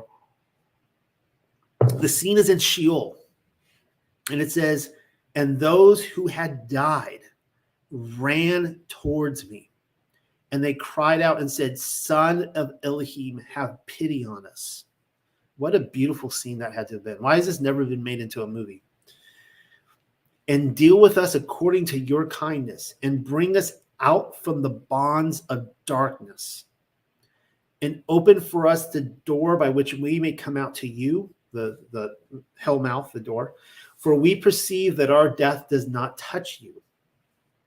May we also be saved with you because you are our Savior. Then I heard their voice and placed their faith in my heart. And I place my name upon their head because they are free and they are mine. Hallelujah. Odes of Solomon 42. So again, I ask, is that not an Exodus event or what? You think that those people who go through that, who are resurrected to go to paradise, all of human history, by the way, all the set apart, it's prophesying this event. Like, do you think that which do you think they're going to favor more? Crossing the sea of the seaweed sea, or going from Sheol to paradise in resurrected bodies? All right, now you guys see that I love to point out the moon map of lots. Here you have Terra Vista. This is what I believe is the hidden wilderness. It's on our moon. It's a huge chunk of the earth. It's like half of the earth. It's a huge chunk of land. And I believe that, all the literature that I have shown shows that there is, you can see the pink lines up here on the top. This is where the circuit of the sun is. The sun does not pass those pink lines, which means it's all darkness. But in Terra Vista here, it would all be lit up. According to all the books that I have shown of the hidden wilderness, it is lit up by this. This is where New Jerusalem would be. The New Jerusalem, according to all these books, does not come into the sunlit realm. It goes into the dark realm, and it's all lit up by the light of the Lamb. And I'm still talking about second Exodus here. And we see this, Ezekiel. This is also talking about the big gathering of the people. And I'm not saying that there is not another second Exodus event. I could see the... I can see the comments now. What are you saying, Noel? What are we on, the third or the fourth or the fifth Exodus? I don't know. But yes, I think that there'll be another gathering in this short season at the end of it. But I do believe that this gathering that it's talking about did happen. So, as I live, declares Yahuwah Elohayim, surely with a mighty hand and an outstretched arm, and with wrath poured out, I will be king over you. I will bring you out from the peoples and gather you out of the countries where you are scattered, with a mighty hand and an outstretched arm, and with wrath poured out. And here it is, the word, the wilderness. And I will bring you into the wilderness of the peoples. I think that's referring to the hidden wilderness. This is where what Enoch would talk about, the wilderness that is on Behemoth, that is east of Eden. And there I will enter into judgment with you face to face. Now, remember the video I put out a week ago where I talked about the worldview of the Essenes? That the Essenes believed that paradise was the same thing as Elysian fields. It was on this earth. It was a huge stretch of land. It's in our material realm, but it's also land that only, it's weird because it's like on our material plane, but it's only where spirits can go. Only spiritual creatures can go there. Mortal man cannot pass there. You have to be immortal to go there. But they talked about there would be a division, that when you go there, you would be judged and you would go to the left or the right. You would go to torment, to the land, you'd be cast out into the outer darkness, or you would go into the sunlit fields. And this is what it's talking about right here. So if you can imagine, you're going he is taking you to the wilderness of your people, the hidden wilderness. And I think this is ground zero, this map right here. This is where it was at. The kingdom is eternal. It has not ended. It's still there. All right. This is where the party's at. He's taken all his people there, and now he's going to part them to the left or the right. And there I will enter into judgment with you face to face, there in the wilderness, as I entered into judgment with your fathers in the wilderness in the land of Egypt. So again, second Exodus, same thing. So I will enter into judgment with you, declares Yahuwah Elohayim. I will make you pass under the rod. And I'm about to give a presentation. This rod really excites me. This is the rod of Moshe. This is the same one. This is the rod that Yahushua HaMashiach is said to rule the nations with the iron rod when he rules in the kingdom. So he's got this rod, and this is the same rod that I believe that Yosef of Ramah brought with him to Britain, that flowered and that kind of stuff. And this is where we get Excalibur from, the Sword and the Stone. And the Sword and the Stone is, in my opinion, a counterfeit rod that was created afterwards, years later, by wishful thinking, in order to pull the kingdom away from Yahushua and give it to Arthur. I will make you pass under the rod, and I will bring you into the bond of the covenant. Well, maybe Yahusha did have an Excalibur sword. I don't really know. I wasn't there. That would be pretty awesome if he did, though, wouldn't it? I will purge out the rebels from among you and those who transgress against me. That's where we're going to find out if we make the cut. It's almost like Caesar holding his hand out like this. Can you see it on camera? Like this and this or that, right? That's where we're going to see if we make the cut with the rod. I will bring them out of the land where they sojourn, but they shall not enter the land of Yasharel. Then you will know that I am Yahuwah. And by the way, remember now, there's the exoteric types out there that every time they see the land of Israel, this is only referring to the land of Canaan. But we have seen enough passages to know that there is Jerusalem and then there's New Jerusalem, right? And there is the land of promise and the land that Abraham was looking for and longed for, right? So I believe this is the eternal land of Yasharel, the true land of inheritance. All right. I love this illustration here. It's almost like a wood cutting. And we're going to be talking about the angel of death now. And I love this because you see like the people in there, they almost don't look Jewish. They look like Puritans or Protestants or something, and this angel is about to come in with a sword, and you see the obelisk in the background, and about to kill people. He looked up and he goes, "Oh, there's blood there." And it's one of those things where like this is something that I think that Christianity really struggles with, that in the Torah and in the Tanakh, Yahuwah is looking for visible signs. One of them is circumcision. He's looking for mark. Marks are important to Yahuwah. We just read about how he put in the Odes of Solomon, he put his name on their forehead. He put a physical mark on their forehead. He put his actual name. He wants to look and go, that person's mine, because I could read it. I see my name on his forehead, right? Visible stuff is important to Yahuwah. So he wants to look for the blood on the doorpost. It was my friend Polly likes to point out with tizzits. With tassels, he's like, what's the line, Polly, you say? It's like you wear tassels so that Yahuwah knows that you're not a whore, right?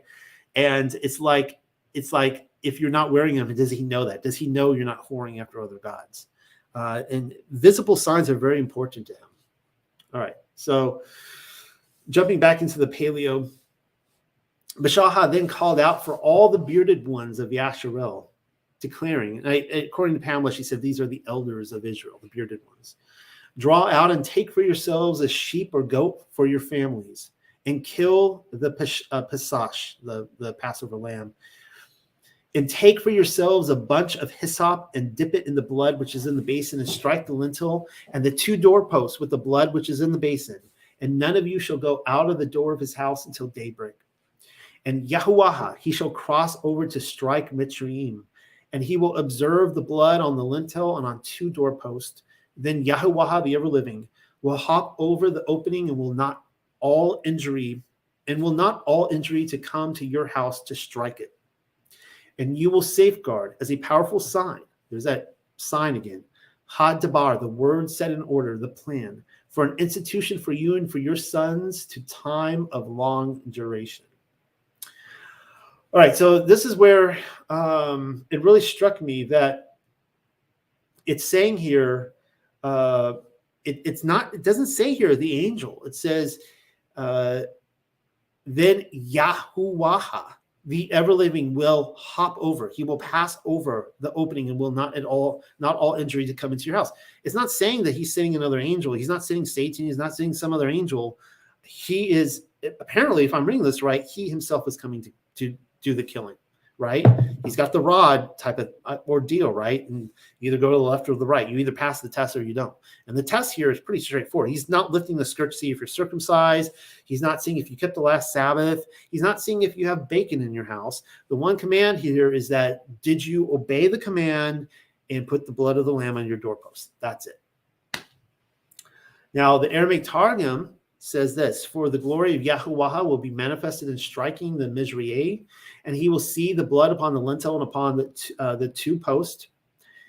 And the word of Yahuwah will spread his protection over the door, and the destroying angel will not be permitted to enter your houses to smite. Now, You could read that it sounds like that they're separating, saying that there is a separate angel. That's how I'm reading the Aramaic Targum. It doesn't have to be so, but that's how I'm reading it. And he shall observe this thing for a statute to thee and thy sons for a memorial forever. Now, just so you guys know, I'm taking Pamela's side here. I believe that Yahuwah, I think that's the best translation. But this is kind of interesting because so here's what Exodus from the King James, the Masoretic text says, for Yahuwah will pass through to smite the Egyptians. So it does say here, it says that he will be passing through, Yahuwah. And when he seeth the blood upon the lintel and on the two side posts, Yahuwah will pass over the door and will not suffer the destroyer to come in unto your houses to smite you. So that could be, again, an interesting play on words because the destroyer is kind of like El Shaddai, who is Yahuwah. Or is he talking about a separate entity? And he shall observe this thing for an ordinance to the I just bit my tongue. Please don't send me hate mail like Noel doesn't believe the Bible or whatever. Just give me your point of view. If you believe that it's a different angel or it's Yahuwah, let's have a civil conversation about this. But here's what the Genesis Targum says in 3:6, and the woman, this would be Eve or Hava, Chua, I think, and the woman beheld Samael, the angel of death. This is the serpent in the tree. So it's interesting that they're crediting this idea of the angel of death with Samael, and this is where a lot of the tradition comes from, that it's actually Samael going through to destroy people. And it's kind of interesting, right? Like the Grim Reaper is taking people to Sheol, to the captain of Sheol.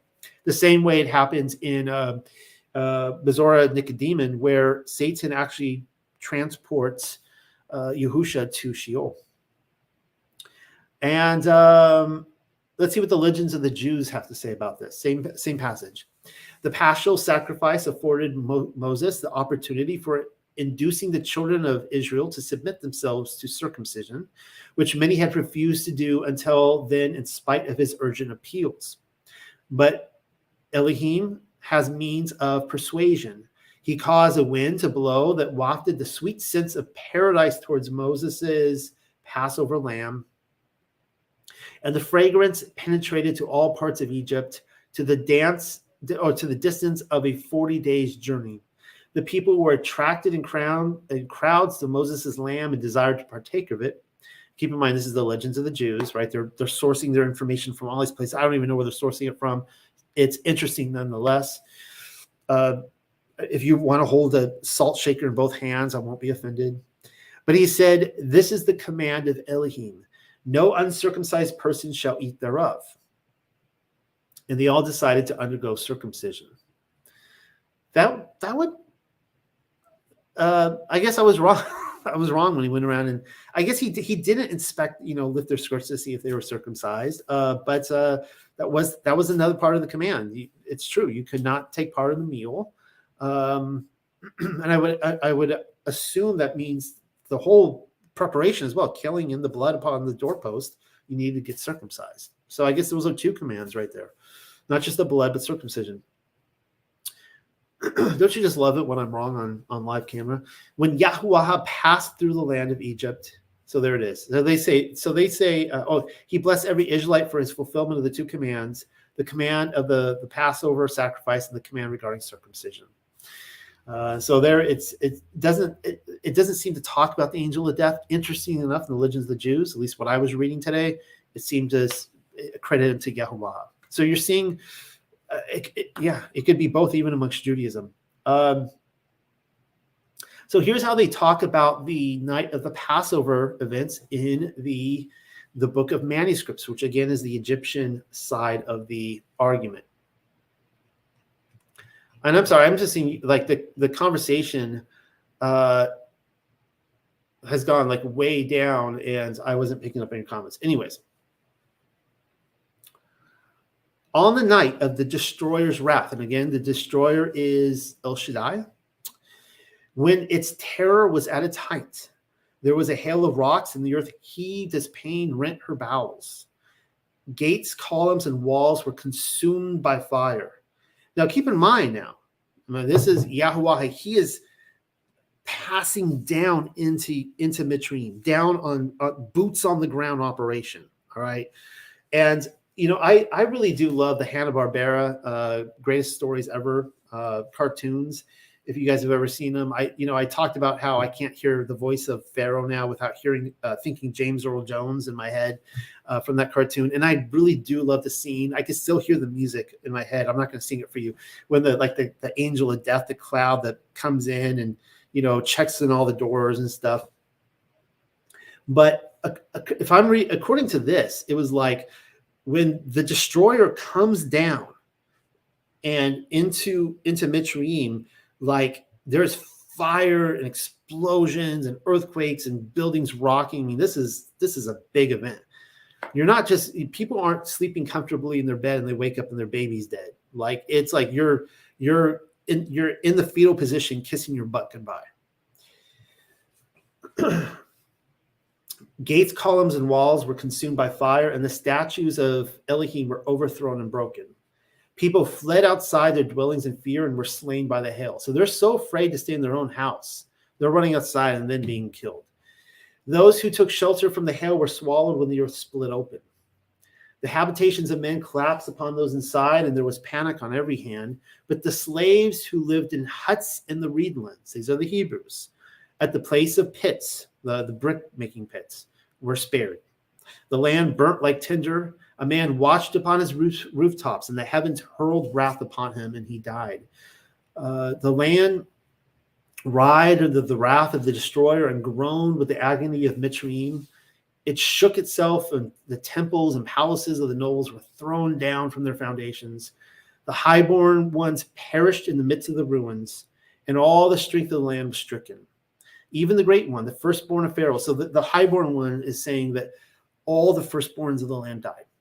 Those are the highborn ones. And it goes on to say, even the great one, the firstborn of Pharaoh, died with the highborn in the midst of the terror and falling stones. Now, it's interesting that Pharaoh, I'll point out, Pharaoh was also the firstborn. He did not die. And we'll be talking about that in a few minutes. The children of princes were cast out into, he was one of the only exceptions to the rule. Like Yahuwah is like, yeah, I know you're the firstborn, but I actually I want you to live. I want you to see this because there's some things worse than death, and you're about to experience it. The children of princes were cast out into the streets, and those who were not cast out died within their abodes. There were 9 days of darkness and upheaval, while a tempest raged such as never had been known before. When it passed away, brother buried brother throughout the land. Men rose up against those in authority and fled from the cities to dwell in tents in the outlands. Okay. Getting back into the Paleo.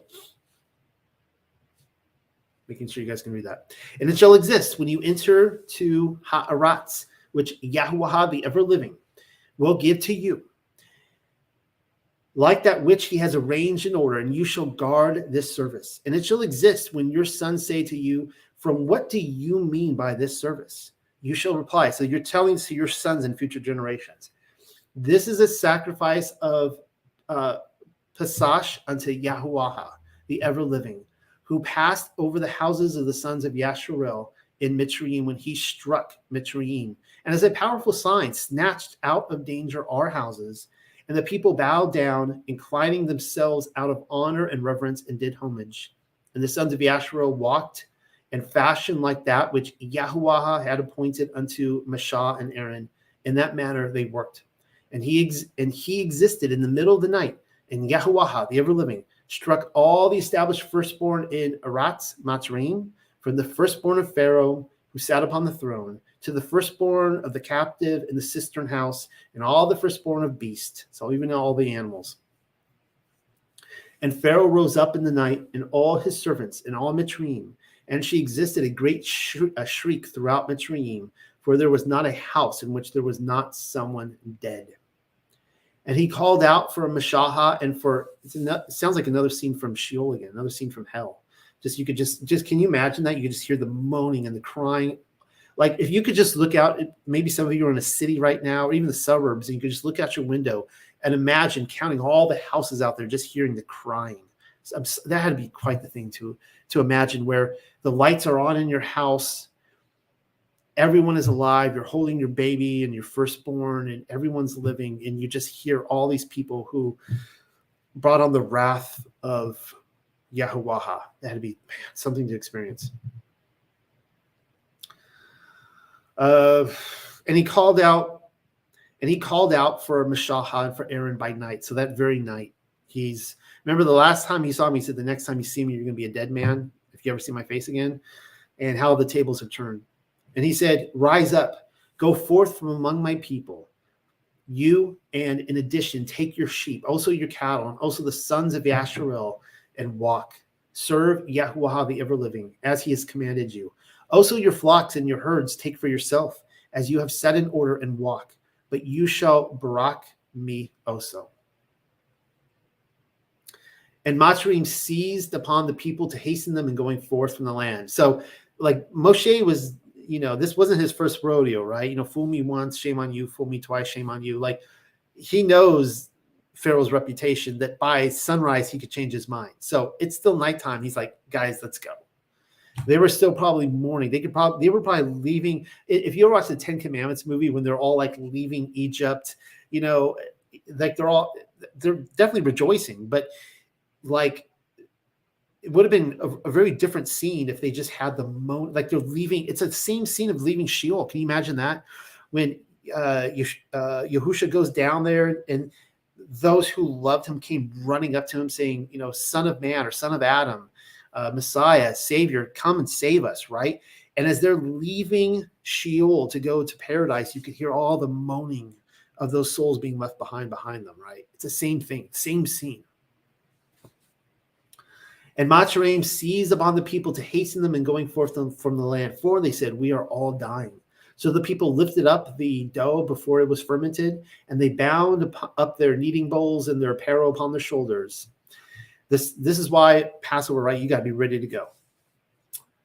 The sons and the people down in Sheol, they were trained for this too. They were like, let me pack my bags. They're like, nope, we're out of here, right? The sons of Yasharel also worked like the words set in order by Mashahah, and they asked for Mitzrayim vessels of silver and utensils of gold and clothing. And Yahuwah the ever-living gave them favor in the eyes of Mitzrayim.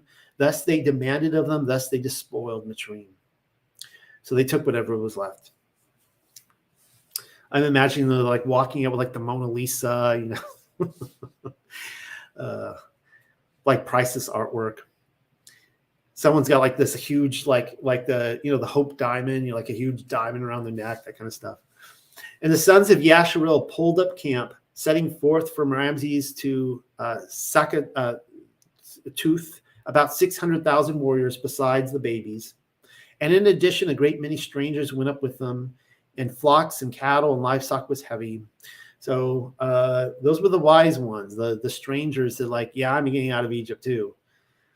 I wonder how many of these strangers actually were wise enough to put blood over their door. I hope there were some wise ones amongst them. They also baked the dough which they had brought from Mitzrayim unto SHAMA'UATH, for it was unfermented because they were driven out from Mitzrayim and were not able to tarry.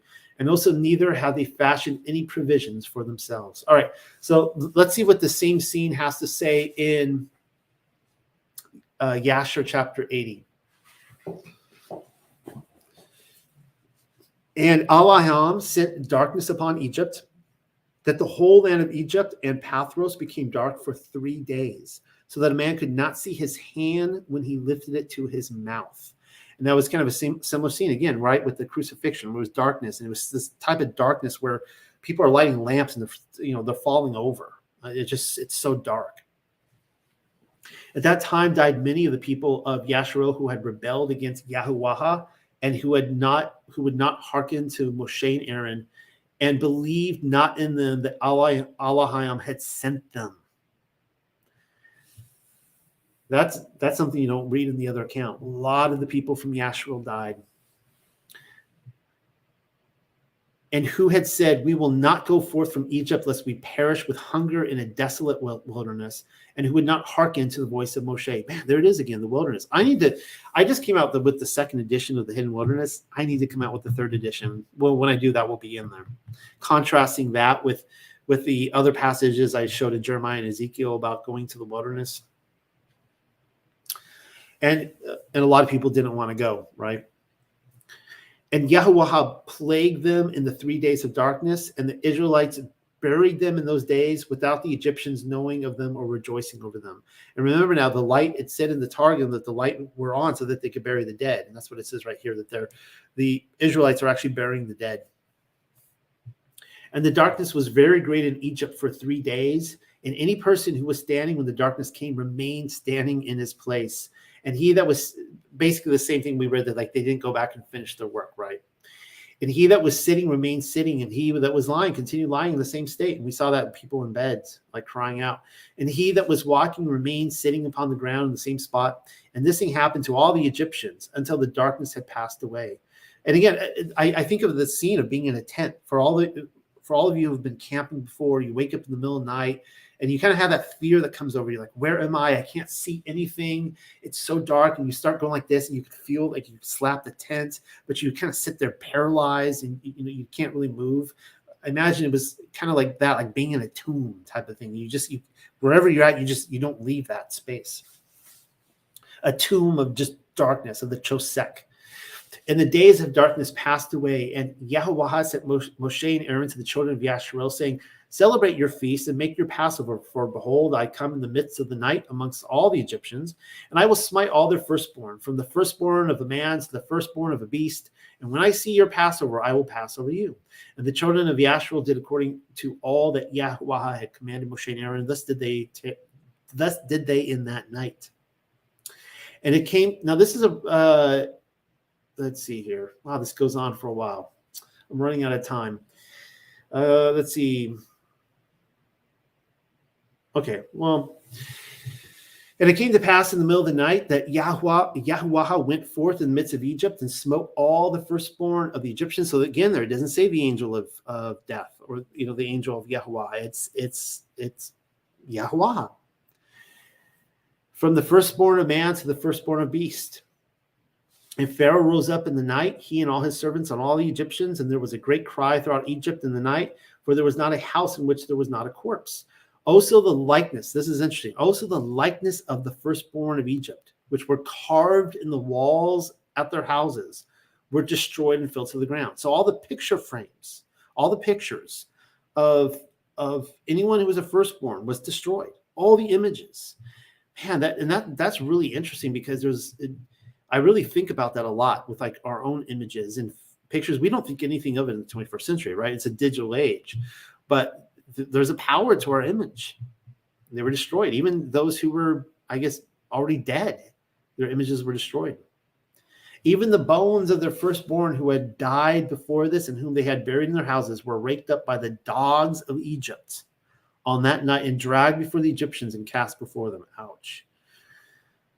And all the Egyptians saw this evil which had suddenly come upon them, and all the Egyptians cried out with a loud voice. This has to be like a horror film beyond belief. And all the families of Egypt were upon that night, each man for his son and each man for his daughter, being the firstborn. And the tumult of Egypt was heard at a distance on that night. And now this is one of the things I wanted to read to you here. I thought this was really interesting. And Bathia, the daughter of Pharaoh, went forth with the king on that night to seek Moshe and Aaron in their houses. And they found them in their houses, eating and drinking, rejoicing with all Yasharel. And Bathia said to Moshe, this is the woman who raised him, is this the reward for, as an infant, is this the reward for the good which I have done to thee? Remember, she pulled him out of the river. Who have reared thee and stretched thee out, and thou hast brought this evil upon me in my father's house? And Moshe said to her, surely 10 plagues did Yahuwah bring upon Egypt. Did any evil accrue to thee from any of them? Did one of them affect thee? And she said, no. She was thinking about that. That's really interesting. None of these plagues affected me. And Moshe said to her, although thou art the firstborn to thy mother, so she should have died. He says, thou shalt not die, and no evil shall reach thee in the midst of Egypt. And she said, what advantage is it to me when I see the king, my brother, and all his household and subjects in this evil, and whose firstborn perished with all the firstborn of Egypt? Did you notice here that she is now saying the Pharaoh is her brother, right? It started out as her father, now it's her brother. And Moshe said to her, surely thy brother and his household and subjects, the families of Egypt, would not hearken to the words of Yahuwah, Therefore did this evil come upon them. And, it's interesting how she's got this like misdirected anger, right? And she's mad at Moses for doing this.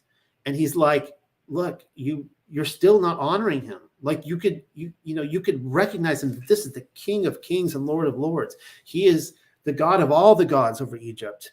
And you refuse to honor him, right?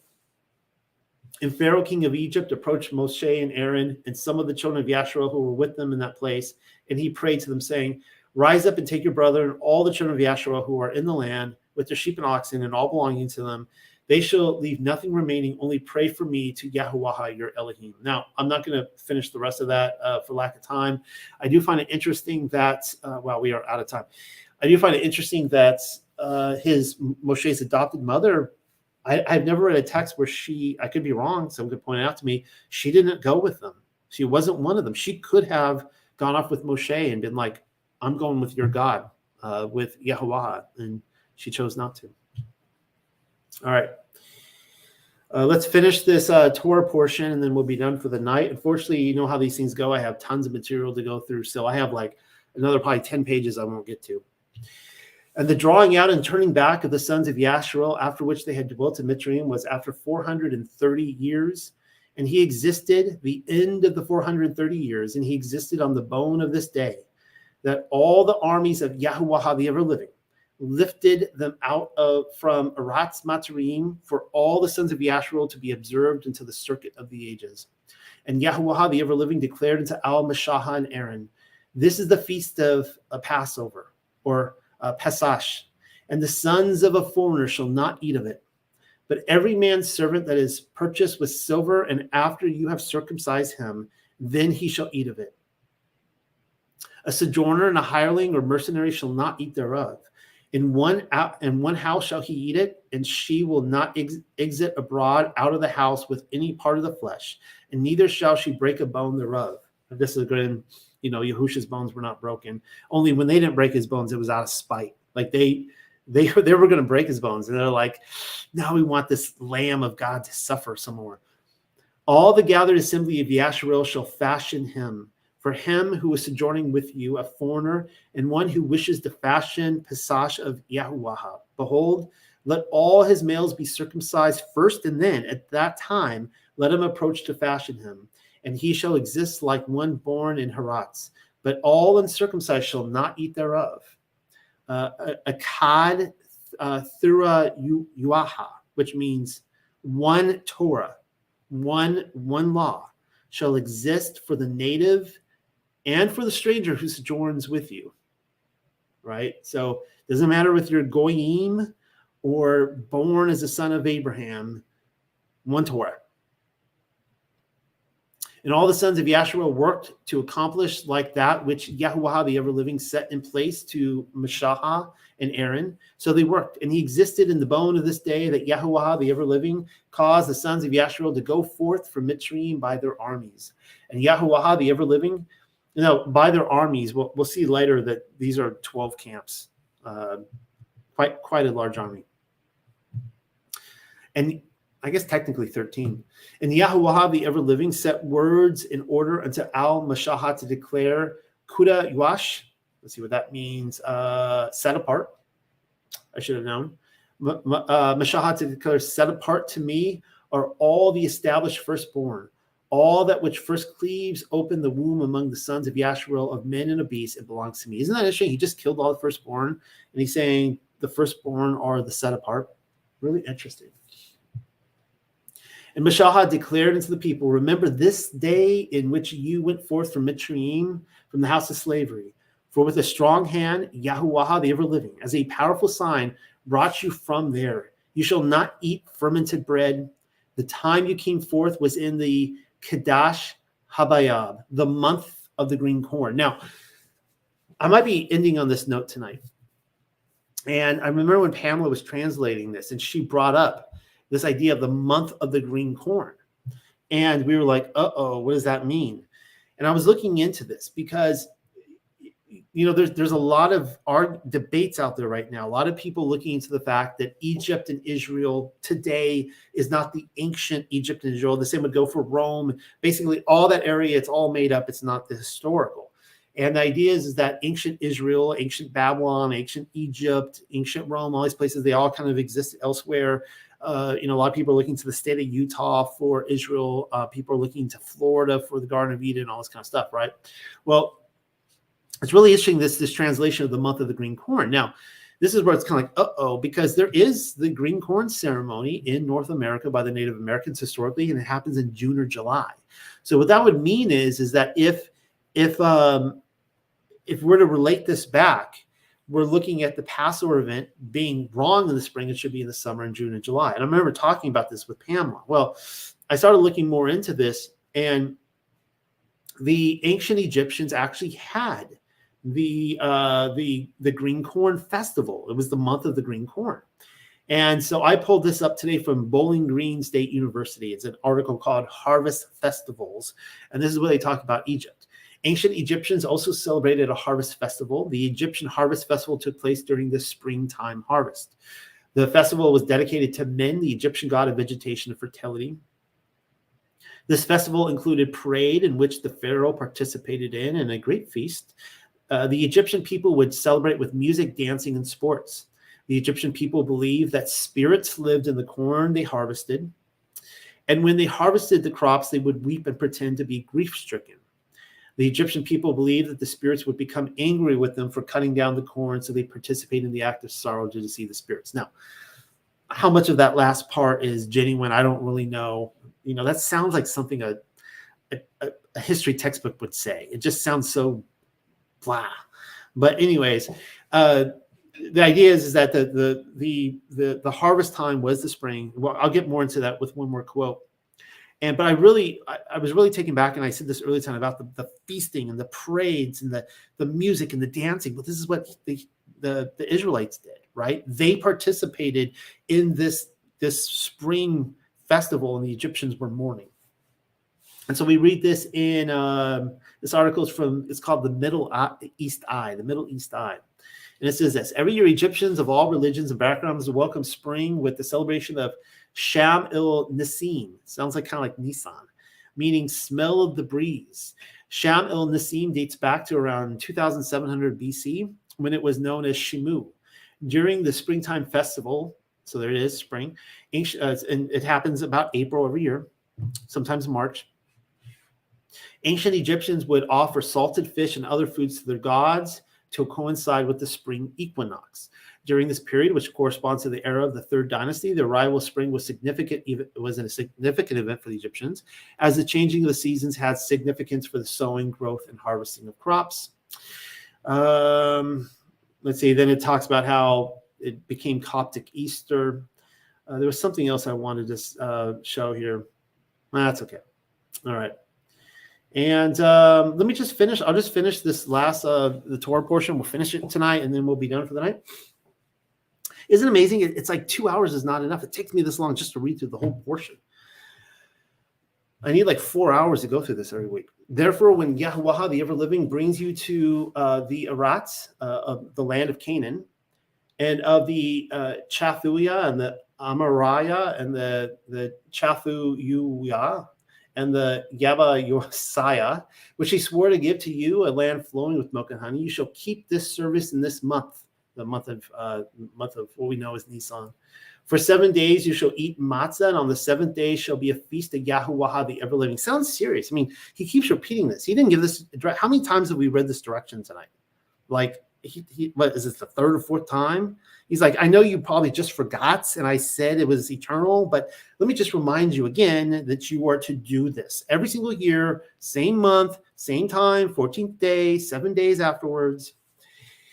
You shall eat sweet unfermented bread for 7 days, in case you forgot. And fermented bread shall not be seen with you, nor shall ferment be seen in all your boundaries. And of course, people still forget every year. Most Christians don't keep this, even though it's in their Bibles. You shall declare to your son, this is because of the which Yahuwah worked for me in bringing me forth from Mitzrayim, and he shall exist to you as an established sign upon your hand and for a memorial sign between your eyes, that Yahuwah has Torah, breath of the covenant. She will exist in your mouth. For in a strong hand, Yahuwah the ever-living has brought you forth from Mitzrayim.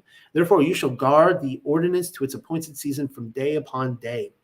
And when Yahuwah the ever-living has brought you to the land of Canaan, which he promised to you and to your fathers that he would give you, then you shall pass over every first which opens to the womb to Yahuwah the ever-living, and to every firstling that springs forth of cattle, which shall come to you as a male belongs to Yahuwah.